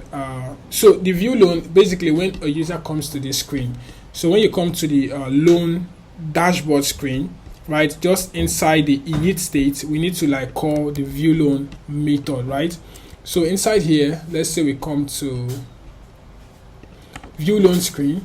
Once users come into this screen for the first time, right, we are just going to call init and call the loan provider implementation and then call view loan, right? It's going to fetch the loan for us. So inside this view loan, we need to write some few logics, right? So the first thing we want to do is to set the state, okay? On that view loan, right? Set the state and make this guy a sync. So we're going to set the state that says preparing your loans, okay? So from this, we need to create models, more like a getter and a setter to hold pending loan, completed loan, and the general loans, right? Like that loan, I'm just going to create like one that is going to hold all the loans that was fetched, okay? So we're going to have something like this. Let's say we put it under here. So we have a getter here for loans. So this loans list is going to hold, and you can see it has a loan model, which is the data type that we are expecting from Firebase, right? So it has the loan model. So I'm storing the pending loan and the completed loan inside of it. Then we have the pending loans, right? Based on, I'm going to filter these loans based on the status, pending or completed. Then we have the completed loan as well, all right? So ignore this warning because we have not used it for now. Don't go and add finance, okay? So this is pretty much it for this guy. So let's go down to view loan section, right? So what I plan to do here, like a temp data to hold the loan once it's fetched from Firebase. And once we get it, I'm going to convert that data to a loan model, right? Because Firebase is returning the data as a map of string, right? So I need to convert it to, I'm going to pass it into the loan model. But before that, let's get some things from this guy, okay? Which is the same thing here. So we're going to say try and put this one here, okay? Cool. So we have these guys. So what I'm going to do here now is to create a temp data holder here. So this is just going to be temporal. So I'm going to have the temp data, and right here I'm going to have a, let's say I'm trying to like fetch the result now from the database. I'm going to say result await, let's say the loan ref, because the loan ref is still where we save the loans, right? So I'm going to say loan ref dot doc, right? So based on that doc, I'm going to pass the user ID, because when we were saving it, we actually saved it individually, right, with the unique ID. So I'm going to say dot collection, and this collection is going to be the loan details, right, which is this guy, okay, dot get, okay. So this is just going to return all the loans that the user has already added. So inside here, I'm going to check if, because this is a list, right? If you hover, you can see it's actually a list snapshot, right? Nope. Loans collection the loans dot get, okay? It's actually returning a query snapshot that returns a list, right? So I'm going to say if result dot docs, okay, dot is not empty. So if it's not empty, that means we need to get something. But if it's empty, we can now go ahead and set the loan getter that we created, loans, pending loan, and completed loan, to an empty string, okay? Loans can be used because it's final. What did we do? All right, let's change these guys to, it's not supposed to be final, okay? All right.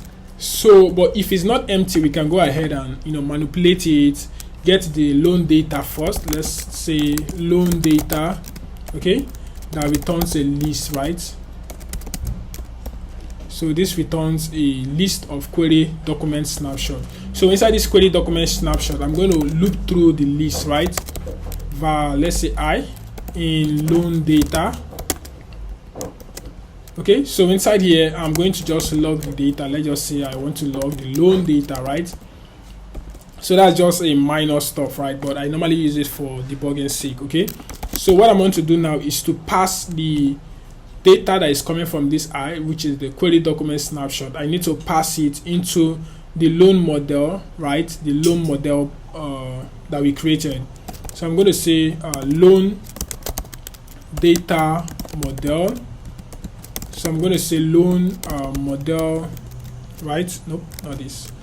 Dot from JSON, because if you look at this loan model, that quick type.type code we automatically add the to JSON, from JSON and to JSON stuff for us. Okay, so what I'm going to do here now is to go to our loan provider, right? Inside the from JSON, I'm going to say data, right? And once that is done, I'm going to do the next thing, which is to add the ID, because that ID will be used when we are trying to update the loan, because we need to pass the view ID and all that. So I need to also add it into the model, right? But assuming we're not using model, there's no point doing what I'm trying to do now. So I'm going to add the ID, right? The loan ID, and the ID is nothing but this guy here, right? This ID before you get, because if you have so many loans, you have different IDs. Okay, so what I'm going to do here is to say loan data model, right, dot loan ID, okay, equal to I.id, right? Be sure not to make it final, right? So if it's final, you will not be able to add like to set it. Okay, so make sure it's not final. So once that is done, we are going to say the temp data, which is this temp data, right? While we are looping, temp data dot add, I'm going to say loan data model, right? Cool. So next thing I want to do now is to set the loans, all the loans, general loans, to the temp model after the loop is complete. And also I'm going to set the pending loan as well. So that pending loan, I'm going to filter the list, the loan list, okay, based on where the status is pending, right? So we have the pending loans, loans.where element dot loan status is equal to loan status dot pending dot name, right? And then we turn it to list. I will do the same thing for completed loans, but now I'm going to change this to where the status is completed, right? So once that is done, outside this if else statement, I'm going to return update state, right? And inside this update state, I'm going to say loan fetched. Cool. So that's pretty much it, and I can save it now. Okay, and now this is for the view loan, right? So let's go back to our loan dashboard screen, so which is where we are going to be showing the pending and the ongoing loans, right? So what I'm going to do here, I'm going to like wrap this guy with busy overlay, because we need to know when something is happening, right? So inside this busy overlay, I'm going to add a show and also the title, just the same thing that we have been doing. State model dot, okay, something is wrong. All right, this is the loan dashboard provider. We are using some wrong thing. It's supposed to be the loan provider imp, right? And also go and import this guy. Okay. All right, something is wrong.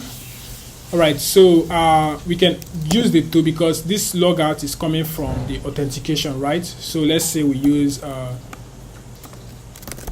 authentication provider imp, and we can say auth model, right? So that we'll be able to use the logout. Cool. All right, so moving on now, we can now add the spending loan, and also we can add the other one that says loan is not available, right? Pending loan and completed loan, sorry. So what I'm going to do here now is to scroll down to where we have the pending loan, right? So inside this pending loan, I'm going to check here first if our pending loan is empty, right? If it's empty, we need to show something that says no pending loan. But if it's not empty, we need to show pending loan is available. We need to show the list, right, inside here. So let's do that inside our single child screw view. So what I'm going to do, I'm going to say state let's say state model dot pending loans, right? If it's, let's say that it's not empty, right? If it's not empty, return a single child screw view. But if it's empty, then we can just return this guy which says no pending loans. So save it. You can see pending loans, no pending loan. That's because we have not fetched the data. So if I do a hot restart now, it's supposed to like fetch the data because we already have some loans inside here. So you can see we have, it's no more showing no pending data, but it's showing all those dummy data, right? So what I'm going to do here now is to update this guy to be I'm going to update the length to be state model dot pending loans dot length. Okay, so based on this, it's actually 1. So I will do the same thing again for the completed loans. So I will say state model dot completed loans dot is not empty, return single child screw view, and also I'm going to return no completed loan. So at the moment there's no completed loan, so it's fine to see this message. Okay, cool. So one other thing is left because we need to show these data appropriately. Currently we are just passing this is loaned index and all that, so it's not supposed to be like that. What I need to do here is, first thing, I need to get the data right. Let's say the data which is state model dot pending loan, and I will do the same thing for this guy which is state model dot completed loan dot length, and here I will say data which is state model dot completed loans and index. All right, so I need to pass this data into this loan info card. So what I'm going to do here now, I'm going to update this loan info card. Instead of it accepting its loan callback, right, it's going to accept instead of it accepting its loan parameter, it's going to accept the loan model, right, and also the loan model and also the on-tap property. So what I'm going to do now, I'm going to come down a little bit here. So this outbound is going to be we're going to say if the loan data, right, so let's say the color here now, if the loan data, the loan type is equal to loan type, the loan given by me, I want to change the color to red. If the loan is not given by me, maybe is a loan owned by me, it's going to be green, right? So save it, and we are still getting errors everywhere. Okay, so I need to like update this color, this what's it called, I need to update the symbols and also update the symbol and the currency. So for the symbol, we can have something like loan data dot loan currency, because this is coming from here, right? Dot symbol, you can see is actually going to be dollar, right? But it's not going to work for now because there's an error everywhere. And then the currency, what I need to do here now is to create a currency formatter, right? And so we can properly format this currency. So what I'm going to do, I'm going to go to the utils section. So inside the utils, I'm going to create currency formatter.dat. Okay, so this currency formatter is coming from the int package. If you remember, we already added the int package here, right? Cool. So going back here now, one step, we are now going to return the currency by formatting it. So that currency is just going to be the loan amount, right? It's going to be the loan amount. So we are going to put it here, just here, and make sure you import it. Okay, let's remove this guy, and right, then is loan to is borrowed to. Remember that test that we had there. So if the loan data, the loan type is equal to loan type, the loan given by me, and we are going to return loan to, else we are going to return borrowed to, which is similar thing that we had already. Loan data, the loan type equal to loan type, the loan given by me, we return name, else loan to, else we return borrowed to. So now the name of the user is just going to be, remember we have the ellipsis, right? So the loan name now is just going to be let's say loan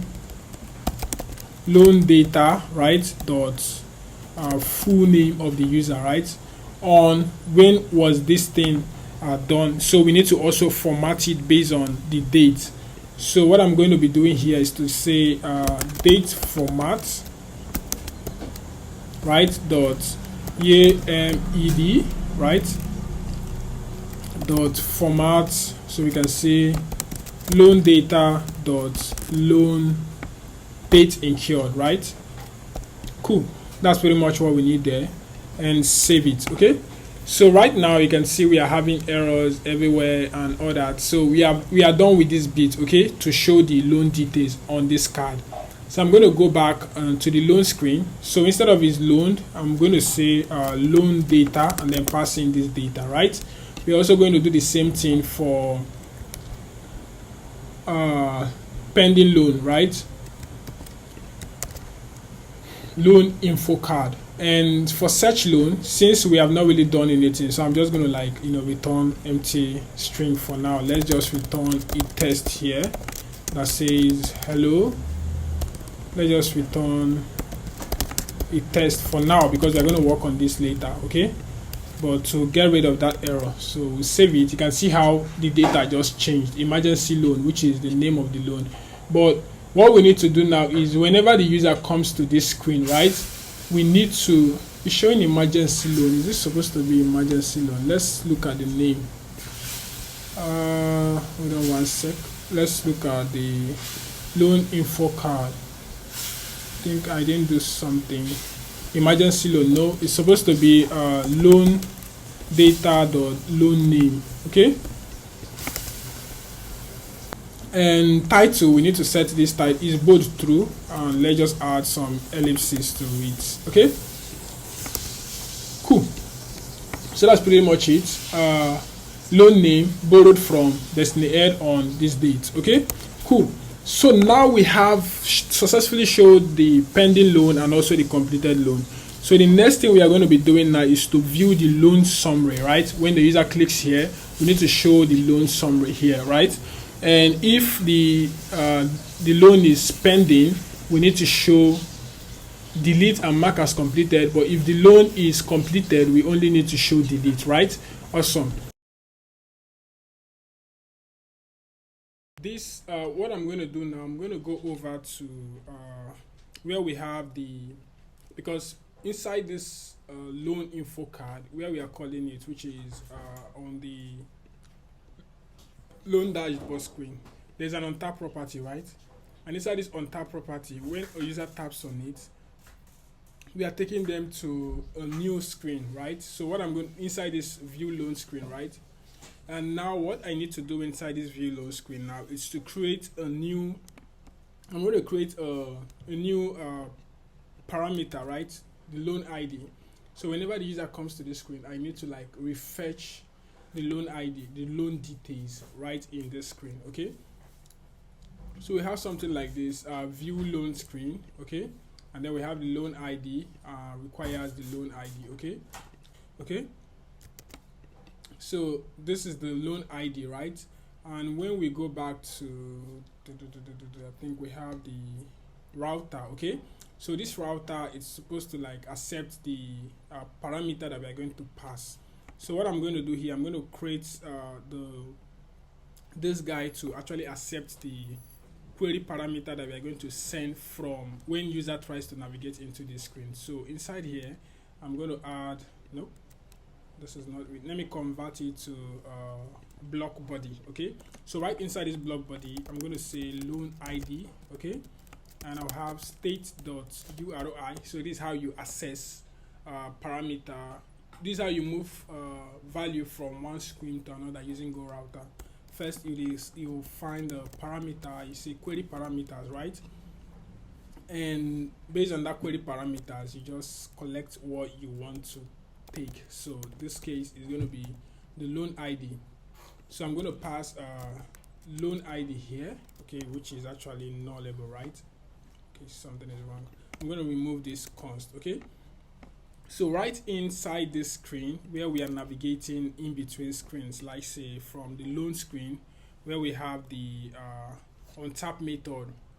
So let's say we have the loan screen here. So when users is moving from this screen to the loan view screen, I'm going to pass the parameter using the same name. So I'll say there's an exclamation mark, right? No, question mark. So we have the loan ID and equal to, then I'm going to pass the loan data dot loan ID. So you can see why I actually added that new field inside the loan model, which is the loan ID. I'm also going to do the same thing when user tries to move from the completed screen as well, right?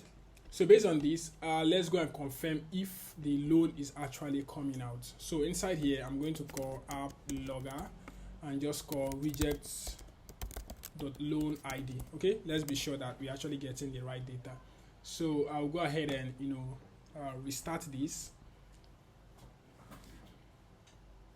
So from here, when we click, you're going to see the ID. You can see KK. So if you check here, you're going to see it's KKXH. So moving on now, I'm going to go over to where we have the provider. So we have the loan provider here, right? So this loan provider, we have a new one. We created another use case that says view loan by ID, right? Which is this. So this view loan by ID, what we are going to do here now is going to, since it's accepting a string loan ID, right? So what I'm going to do, whenever the user comes to this view loan screen for the first time, right? I'm going to call init state, okay? So inside this init state, we are going to show we are just going to trigger the loan model, right? So put your provider in place.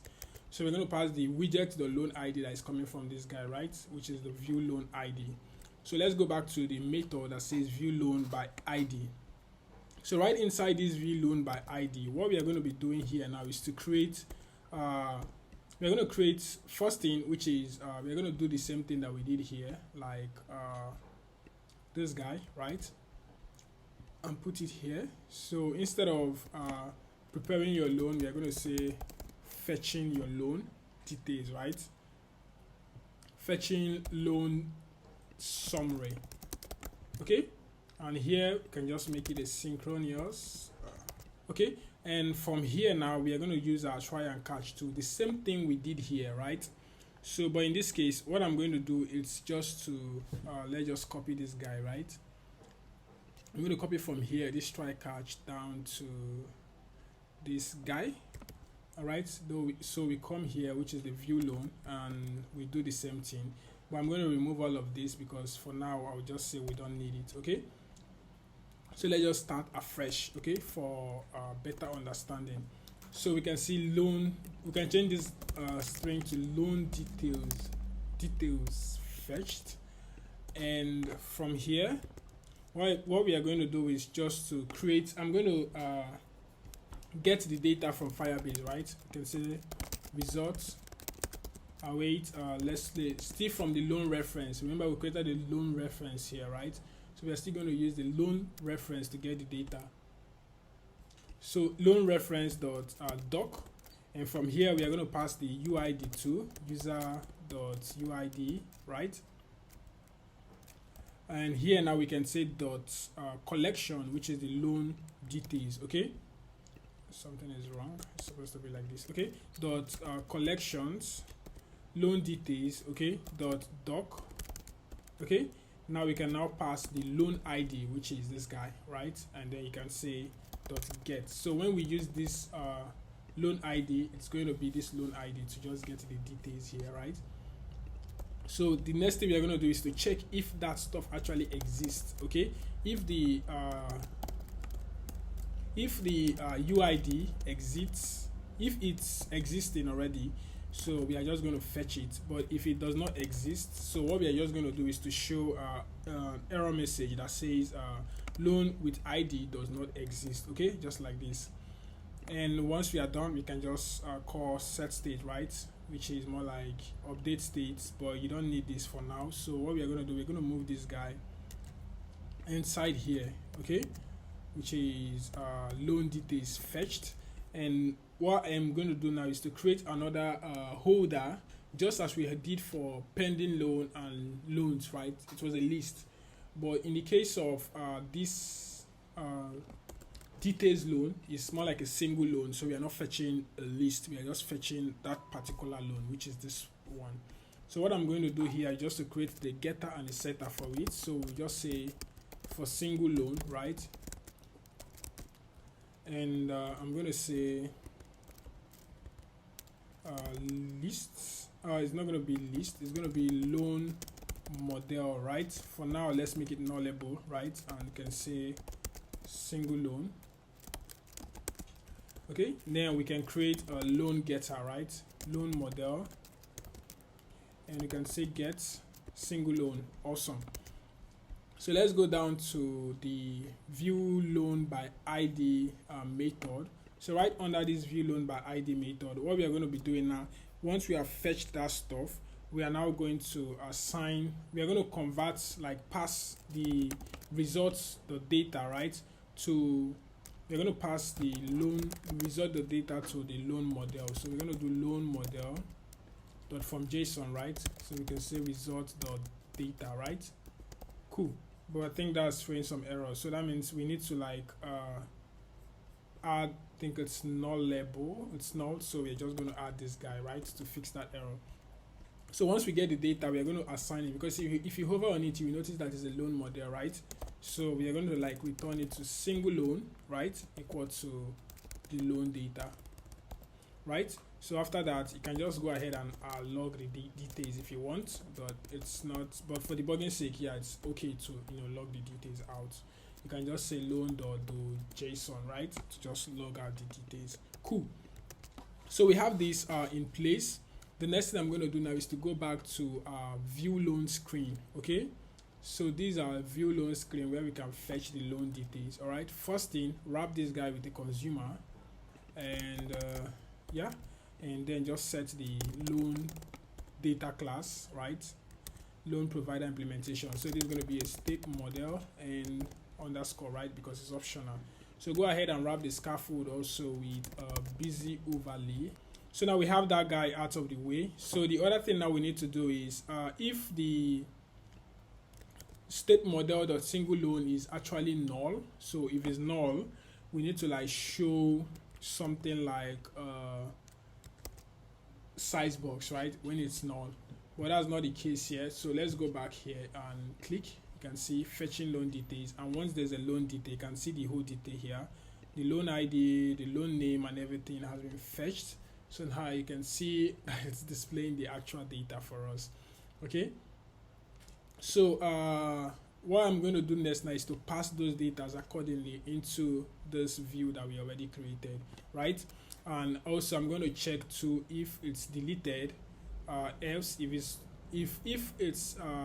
if the status is completed, I don't need to show delete anymore, right? But if it's pending, I need to show the whole of this. So that's what I'm going to be doing here. So first, let's start with the name of the loan, right? So what I'm going to do here, I'm just going to say set the title, right, which is title test, which is going to be state model dot single loan, right, dot loan name.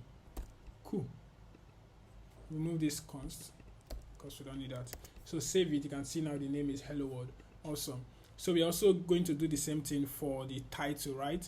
So the title, we are going to use the currency code, and with this currency code, we're also going to format it, right, accordingly. So let's remove this guy first. Okay, something like this. Import the currency formatter that we added already. Remember, we created a util file here, which is the currency formatter. So we have this like this state model dot single loan dot loan currency dot symbol, right? And we have the currency formatter date dot pass. Okay, then we just pass the loan amount. So if you save it, you can see it's showing correctly and it's passed correctly. It's also showing the dollar sign based on the currency, right? And then the loan document, this is another tricky part again. So here we have the column, right?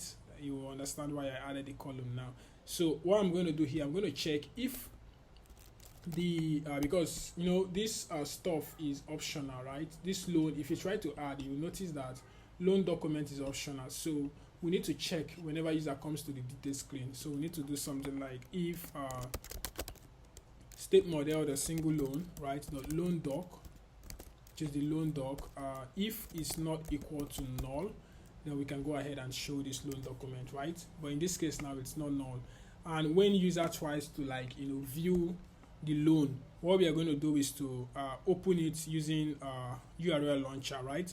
So in that case, I'm also going to go to my utils file. So remember we have a URL launcher here, which is for launching URL. And if you notice, the loan doc that was returned, it's actually a URL, right? Coming from Firebase. It's a string. So I need to come here under the utils file, the utils directory, and create a URL launcher, right? Helper dot dat. Okay, all right. If launch URL, you launch it. If you cannot launch it, then we can just show an error like app logger could not launch URL. Sweet. So what we're going to do here now is just to call URL launcher, right? So we're just going to call URL launcher, and inside that URL launcher, we are going to launch the loan doc. Okay, so let's import the launch site, which is this string, this future name here, right? The name of the method, the function, sorry. So we have state model dot single loan dot loan doc. So let's save that, and if I try to click here, you'll notice that it's going to open the standard browser, and from here users will be able to view the document that was added, right? Once you are done viewing it, you can click on done and it will take us back to this guy. Okay, so the next thing now is to add a date, and so for this date I'll be formatting it using date formatter 2, and then I'll pass the loan date incurred and also the loan date due, right? Which is due date and the incurred date. So here this is the due date, right? So right here I'm going to say this should be title, right? So we have the title, which is so make sure you import this into package, remove the const as well. So right here now we have the title text to be date formatter format, and then we are passing the loan date incurred, right? You can see the date that it was incurred. So we do the same thing for the title, for the due date, right? So for the due date, I'm going to change this guy to loan due date, right? Loan date due, and it's going to change it, right? So next on the line is the user's details, right? So what I'm going to do here now, we have a divider, we have the loan details card. So what I'm going to do here now, it's more like to say this is debtor's details. So I'm going to check if the state model, the single loan, the loan type is equal to loan given to me, loan given by me, then I'm going to return debtor's details. But if it's not, I'm going to return creditor's details. So in this case, creditor's details, this was a loan that was given by me, right? So no, it's a loan owed by me, because if you notice here, green means total owed. So this means I borrowed it from somebody. So that person that I borrowed it from, I'm going to show their details here, which is more like the creditor's details, right? The person that gave me the loan, I'm going to show their details. So I'm just going to use the normal stuff, which is for name, for full name, I'm going to be using state model the single name dot full name, right? Which is state model dot single loan dot full name, right? Make sure you remove this const for this and also for this. So we are going to be doing the same thing now for the phone number, right? It's going to be state model dot single loan dot phone number. Cool. Now we have the full details. Awesome, amazing. All right, one other thing now that we need to check is if this guy, if it's a loan, if the loan is pending, right, we need to show delete. and mark as completed. But if the loan is completed already, we don't need to show this guy, right?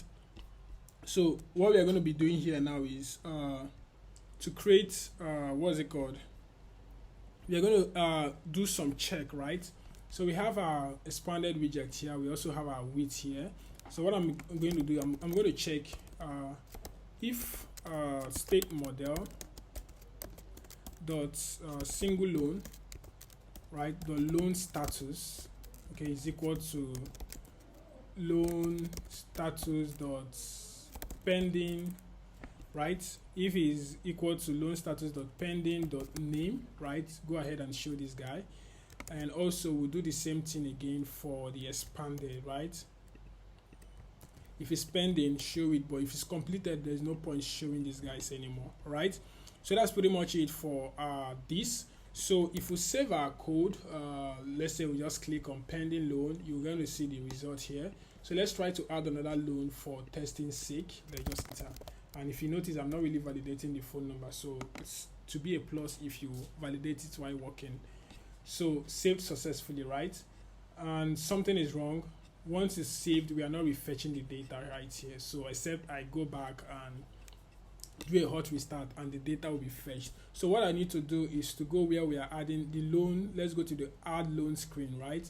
So inside this add loan screen, once it's successful, right, before we navigate the user to loan dashboard screen, what I'm going to do is to say state model dot view loan. Okay, so this will just help us to like refetch the loan again.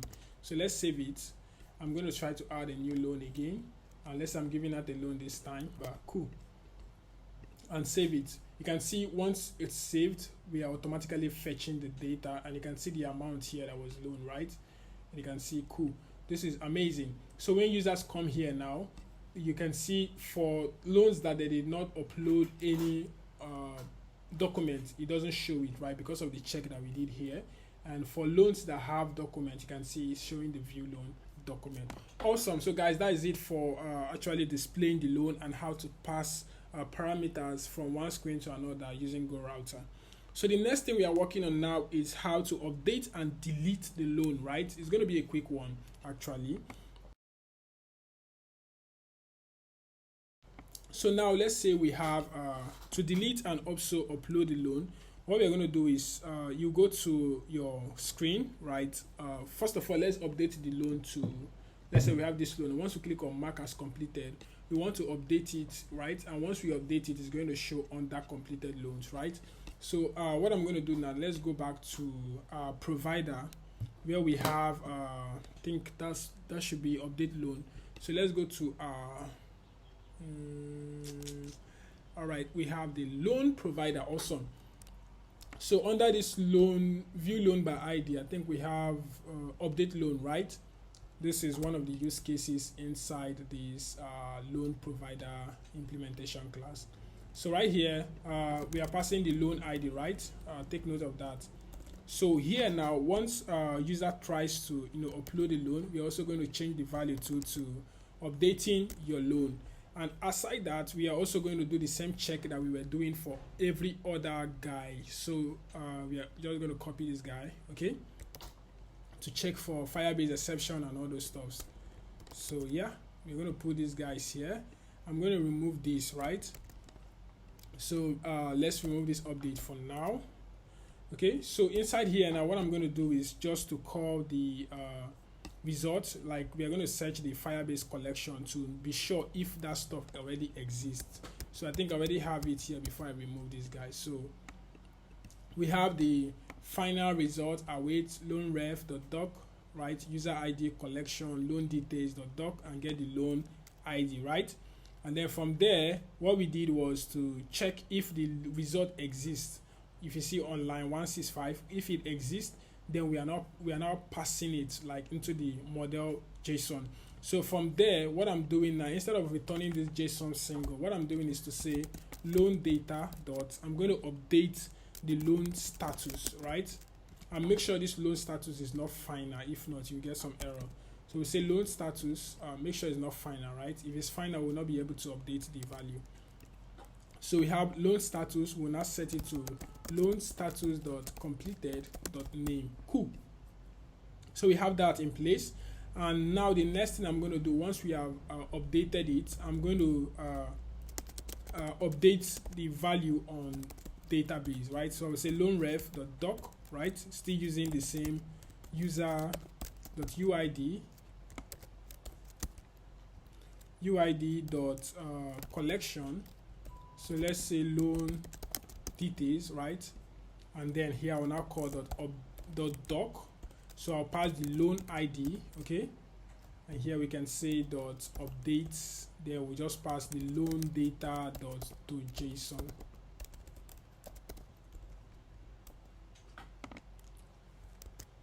All right. So that's pretty much it. Loan updated successfully. So we just say loan updated successfully. Okay, cool. Now let's save that. So we have the update loan, right? So what I'm going to do now, when user clicks on mark as completed, right? What I'm going to do is to go to, let's say we go to view loan screen, mark as completed. I will just call, I'll await this state model dot, let's say update loan, and pass the loan ID, which is widget dot loan ID, right? And then from here, I'm going to check again for, you know, our normal check if it's error or all that. So I'll check if the view state is error, then we can just show the error message and return. But if it's successful, what I'm going to do here now is to do the same thing I did for while we were adding a loan, which is this section, right? So we need to like view.status and show, we will now fetch a loan again to update the UI and then navigate the user to loan dashboard screen. So that's pretty much what I'm going to be doing here. So just below here, we save it, we say go route.go. Cool. All right, let's save it. And if you notice now, this is the hello world, right? And you can see the amount, which is 499.0. Okay, so what I'm going to do now, I'm going to click on this guy, right? And from here, I'll click on mark as completed. You can see updating your loan. Once it's successful, you can see it has moved over to completed 499, right? And when you click on this, let's say we go back to our Firebase console now, you will notice that the status is no more, it's now marked as completed, right?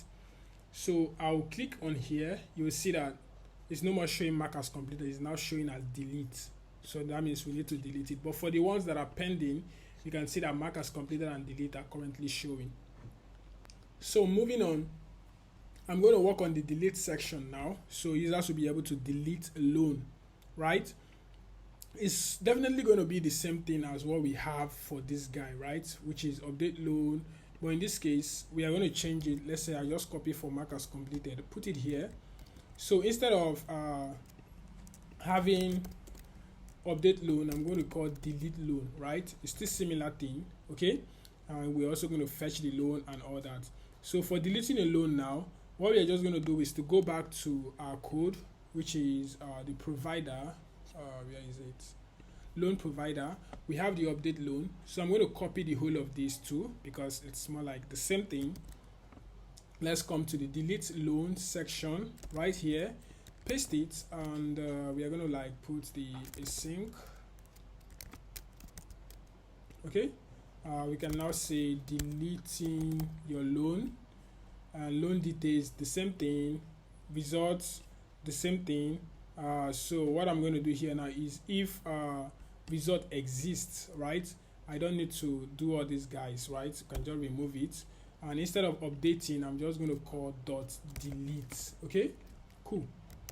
So we can just say loan deleted successfully. Cool. So save it now. Let's go back here. I want to delete this. I can click on delete. You can see deleting your loan. And once it's deleted, it will be gone completely. And we can also delete this one too, and it's going to be deleted completely. We can update this one to completed, and you can see it's going to be marked as completed. So let's quickly add one other loan again to and send the request. Cool. So we have the pending loan. All right, guys. So that's how you add and that's how we update and delete loan from the app. Okay. So the next thing I want to do now, you can see this side. We also need to show the loan summary, right? we need to show the total loaned, the total owed, and also the total balance. So to do that, what we are going to do is to go to the loan detail screen where we have all those logics, right? So we have the loan detail screen. Okay, so right inside this detail screen, scroll up a little bit. So here we have the total loan, right, which is showing here, and we have the value of the total loan. So how do we calculate this to get the actual result? So for this thing to work, we are going to create like do the check inside here, like right under this consumer builder.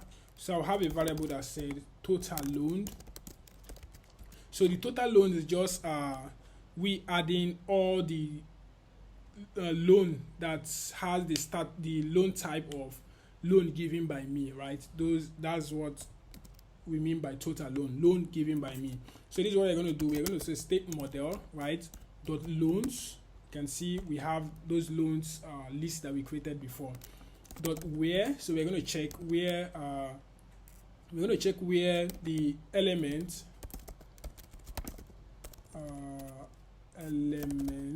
okay, where element we can just say element dot loan type, right, is equal to loan type dot let's say loan given by me, awesome, dot name. Okay, then from there we can say dot fold. So I'm trying to like get a summary of all of them, right? So I'm using the fold. So we say the first one is going to be a dollar, like say dollar. It's actually going to be a double, right? And then we can now pass the previous value, which is the 0, right? Previous value, and previous value, what we can now do is to say previous value plus.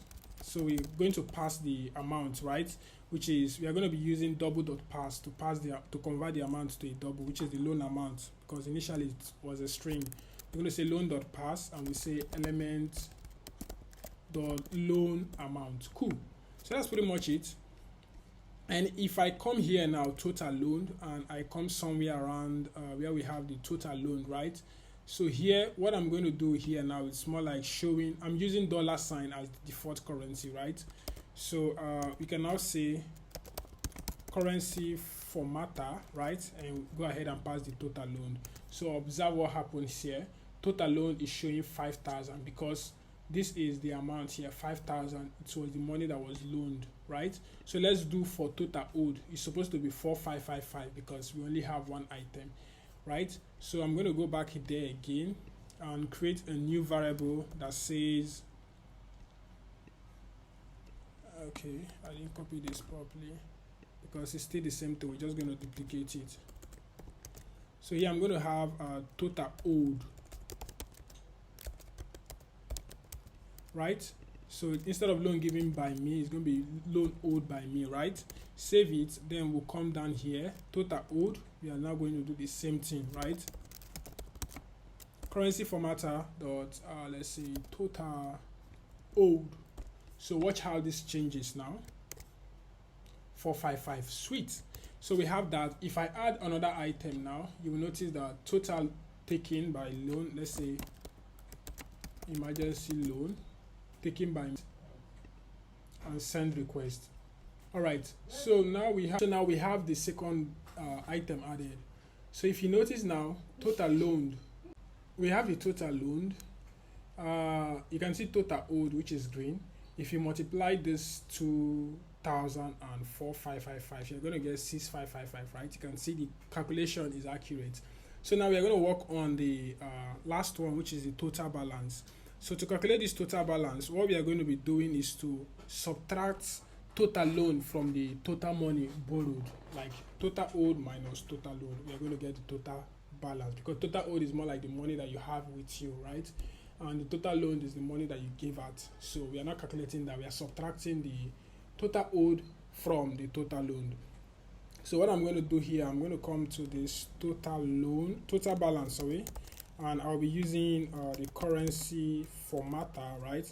And I will say total owed minus total loaned. Okay, think we are missing something. Okay, that's cool. So check how it shows, $1,555. Awesome. So we are actually on track. So if we delete one of these, let's say we delete this guy, it's going to show minus 444, right? Because you're actually at a loss. What you have total owed minus, like the money that you gave out is higher than the money that you're currently having. So you're actually having a loss of minus 444. Okay, 445. Sorry. So that's pretty much it for the loan summary. Okay. Now the other part now we need to work on is how we can view a loan, right? So we are going to search a loan based on the name, and from that name we are going to view the loan. Okay. So there's no point for us making another request to the database, right? So we are just going to stick with view loan, I think search loan screen, right? So inside the search loan screen, what we are going to do is just to work with our provider. Okay, so the provider is going to help us to search that loan and also display it. But before we start, I'm going to wrap this guy with a consumer widget. Okay, and we have our loan provider implementation, and here we have the consumer, we have the state model, right, and the child. Okay, so the scaffold, I'm going to wrap it with a busy overlay, right? So here we just have the the view state and also the message, right? So now for searching a loan, it's just going to be straightforward because we already have the loan. What's it called? Let me go back to that loan provider. We already have this loan guy, which is this one, because for users to get to this screen, they have already fetched the loan, right? We already called this tab to get the loan. So we'll be using this loans list to just query. We just need to query, no need making requests to the database. So we're just going to query from there and then get the loan. So let's go down to where we have, so let's say we have the search loan here, right? So right here, the first thing we are going to do is to create our view state with the busy overlay and all that, right? Searching for loan. Okay, and we are also going to do the same thing by showing this error, like this, handling this error states and all that. So if you know of a better way that we can handle this, let me know in the comment section below. So we have the async, right? So instead of us doing all these magics that we are doing here, which is not necessary, we are just going to remove it. Okay, and here we have error searching and all these stuffs. Okay, so what I'm going to do in here, I'm going to create, just as I created for single loans, right, that model for single loans, I'm going to create another one for searched loans. Okay, and this one is going to be when loans are searched. So we have the single loan here, right? So I'm going to move this one step here, and instead of it being single loan, it's going to be searched loan, right? Just to hold the loans that were searched. Okay, so from here now we are just going to filter it. Let's go down to where we have this search. Okay, search loan. So right under here, I'm going to do a filter, right? So I'm going to like filter based on the loan that we need to search. Here I'm just going to say final results, right? And I will say loans, because we already have our loans, right? Loans dot where. Okay, so let's say element, sorry, wrong thing to do.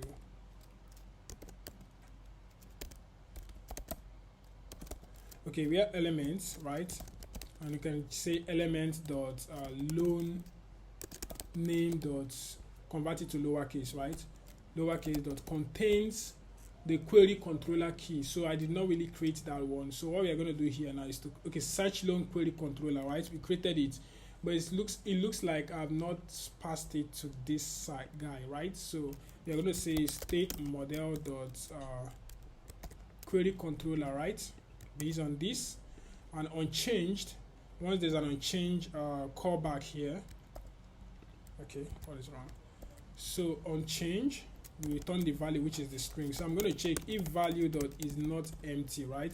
Then we can now proceed to say state model dot search loan. Cool. All right. So let's go back to our search loan. So I'm going to say if it contains search query model dot text dot to lowercase. So I'm just converting it to a lowercase, right? So from here, I will now so what I'm going to do here now is just to set the results. So I'm going to say if so basically just to call like search loan equal to results, right, to list. So whether it's empty or not, it's going to work out the right way. Okay, something is wrong. Searched loan. All right, this search loan, sorry, it's supposed to be a list, because when you're searching a loan, right, it shows more than one item. So my bad. So this is supposed to be a list of model, not just a model, right? List of model. All right, cool. So I think the error is gone. So we can go back. Let's say our search loan. Right, cool. So once this is done, we can just call view state.success, and then we show update status, right? Cool. All right, guys, let's go back to our search loan screen.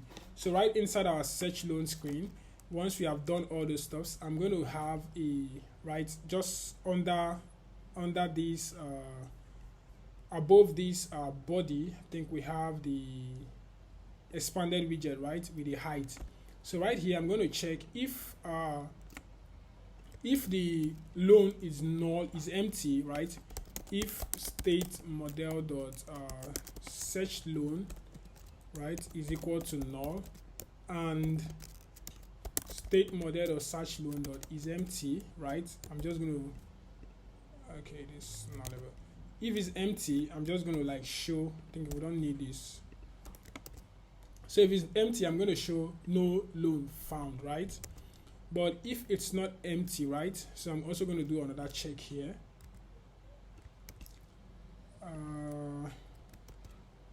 If loan is not equal to null and this is not empty, right, so I'm going to show this. Okay, so what I'm going to do here now is more like nope, something is wrong. Return more than, I'm going to return something else here. Okay, so this just says if loan is equal to null, right? If search loan is equal to null, I'm going to say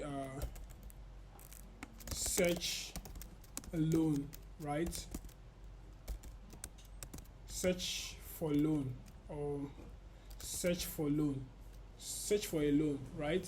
If the state model of search loan is null, I'm going to say search for a loan, right? More like a test here. Then if state model dot this is not null and state it's empty, then we can go on and shows no loan found. So now you can see search for a loan. So when you click on hello, maybe the name does not exist, right, and you click enter, it's going to show the loan. That means loan was found with the name hello. That's because we have hello here, right? So let me try to search for something that does not really exist. Let me just say P. Okay, let's say P. You can see no loan found. Awesome. So here now, what I'm going to do now, because this stuff is just showing immediately, I'm going to show a delay to this loan provider, right? Right inside where we are calling search loan, I'm going to add a delay here, right? The delay before doing anything right here. So we have a delay of 1 second. So if I say LLL, so type, you can see that delay to just show the loading indicator. And so if I search for the correct name, hello, you can see it's going to show the list. But now we need to show this thing properly. So let's go back to our search loan. Remember, we already have our loan card, right? So, and the details being returned, it's more like, it's going to be state model dot searched loan, right, dot length. Okay, and here now we're going to do final data equal to search loan, and we pass our index, right? So here now we don't need this is loan stuff anymore. So what we need to pass here is the loan data, and then we'll pass the data, right? And for, you can see now it's showing, right? And if I tap on it, nothing is happening. So we need to do the same thing that we did for while we were trying to move from one screen to another on this loan screen, or like navigating and then passing the loan ID, right? that's pretty much what I'm going to be doing. So I'm going to go back here on tab. Okay, inside this on tab, I'm going to navigate the user.push, right, because we want users to be able to return back to the previous screen. So we're going to use .push. Okay, so now if I tap on it, you can see now it's taking us to the loan details screen, right, because we searched for something. So let's say we want to search for pending loan EDD. All right, let me go back here. I think something happened. This is a completed loan, right? Right, it's showing delete. Awesome. So let me search for a pending loan EDD, right? Okay, let's say EDF. Okay, let's just say ED. So it's going to give us the loan. You can see now we have delete, and we can also mark it as completed. Even if you update it here, it's still going to work. All right, so that, guys, I think that's pretty much everything we needed to get this out of the way. And this code is going to be available on GitHub, and also, and I may not really put the complete source code, but there are some features that I'm planning to add. So if you want to get a full feature, you want to get everything in place, I would suggest that you go to Doggett, I think Doggett app, download Doggett app, right? And this is more like a place where you can sell your app, you can sell your source code and everything. So you can upload it there for sales and people can get it. So if I add those features, I also upload it to Play Store, right? So you can see the demo of the app.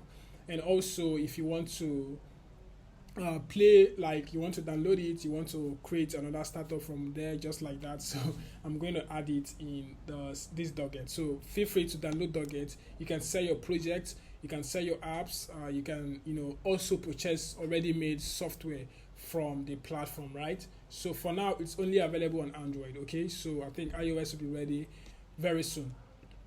So that's pretty much it. And guys, I think you guys really thank you so much, guys, for actually staying till this time. And so I'm going to upload this guide to Play Store, so you guys can download and see the demo in real time. Okay, so feel free to comment, feel free to share with your friends, feel free to also just give me a thanks, support this channel so we can keep creating amazing contents like this in the future. Thank you so much, guys, for watching. I'll see you all in the next video.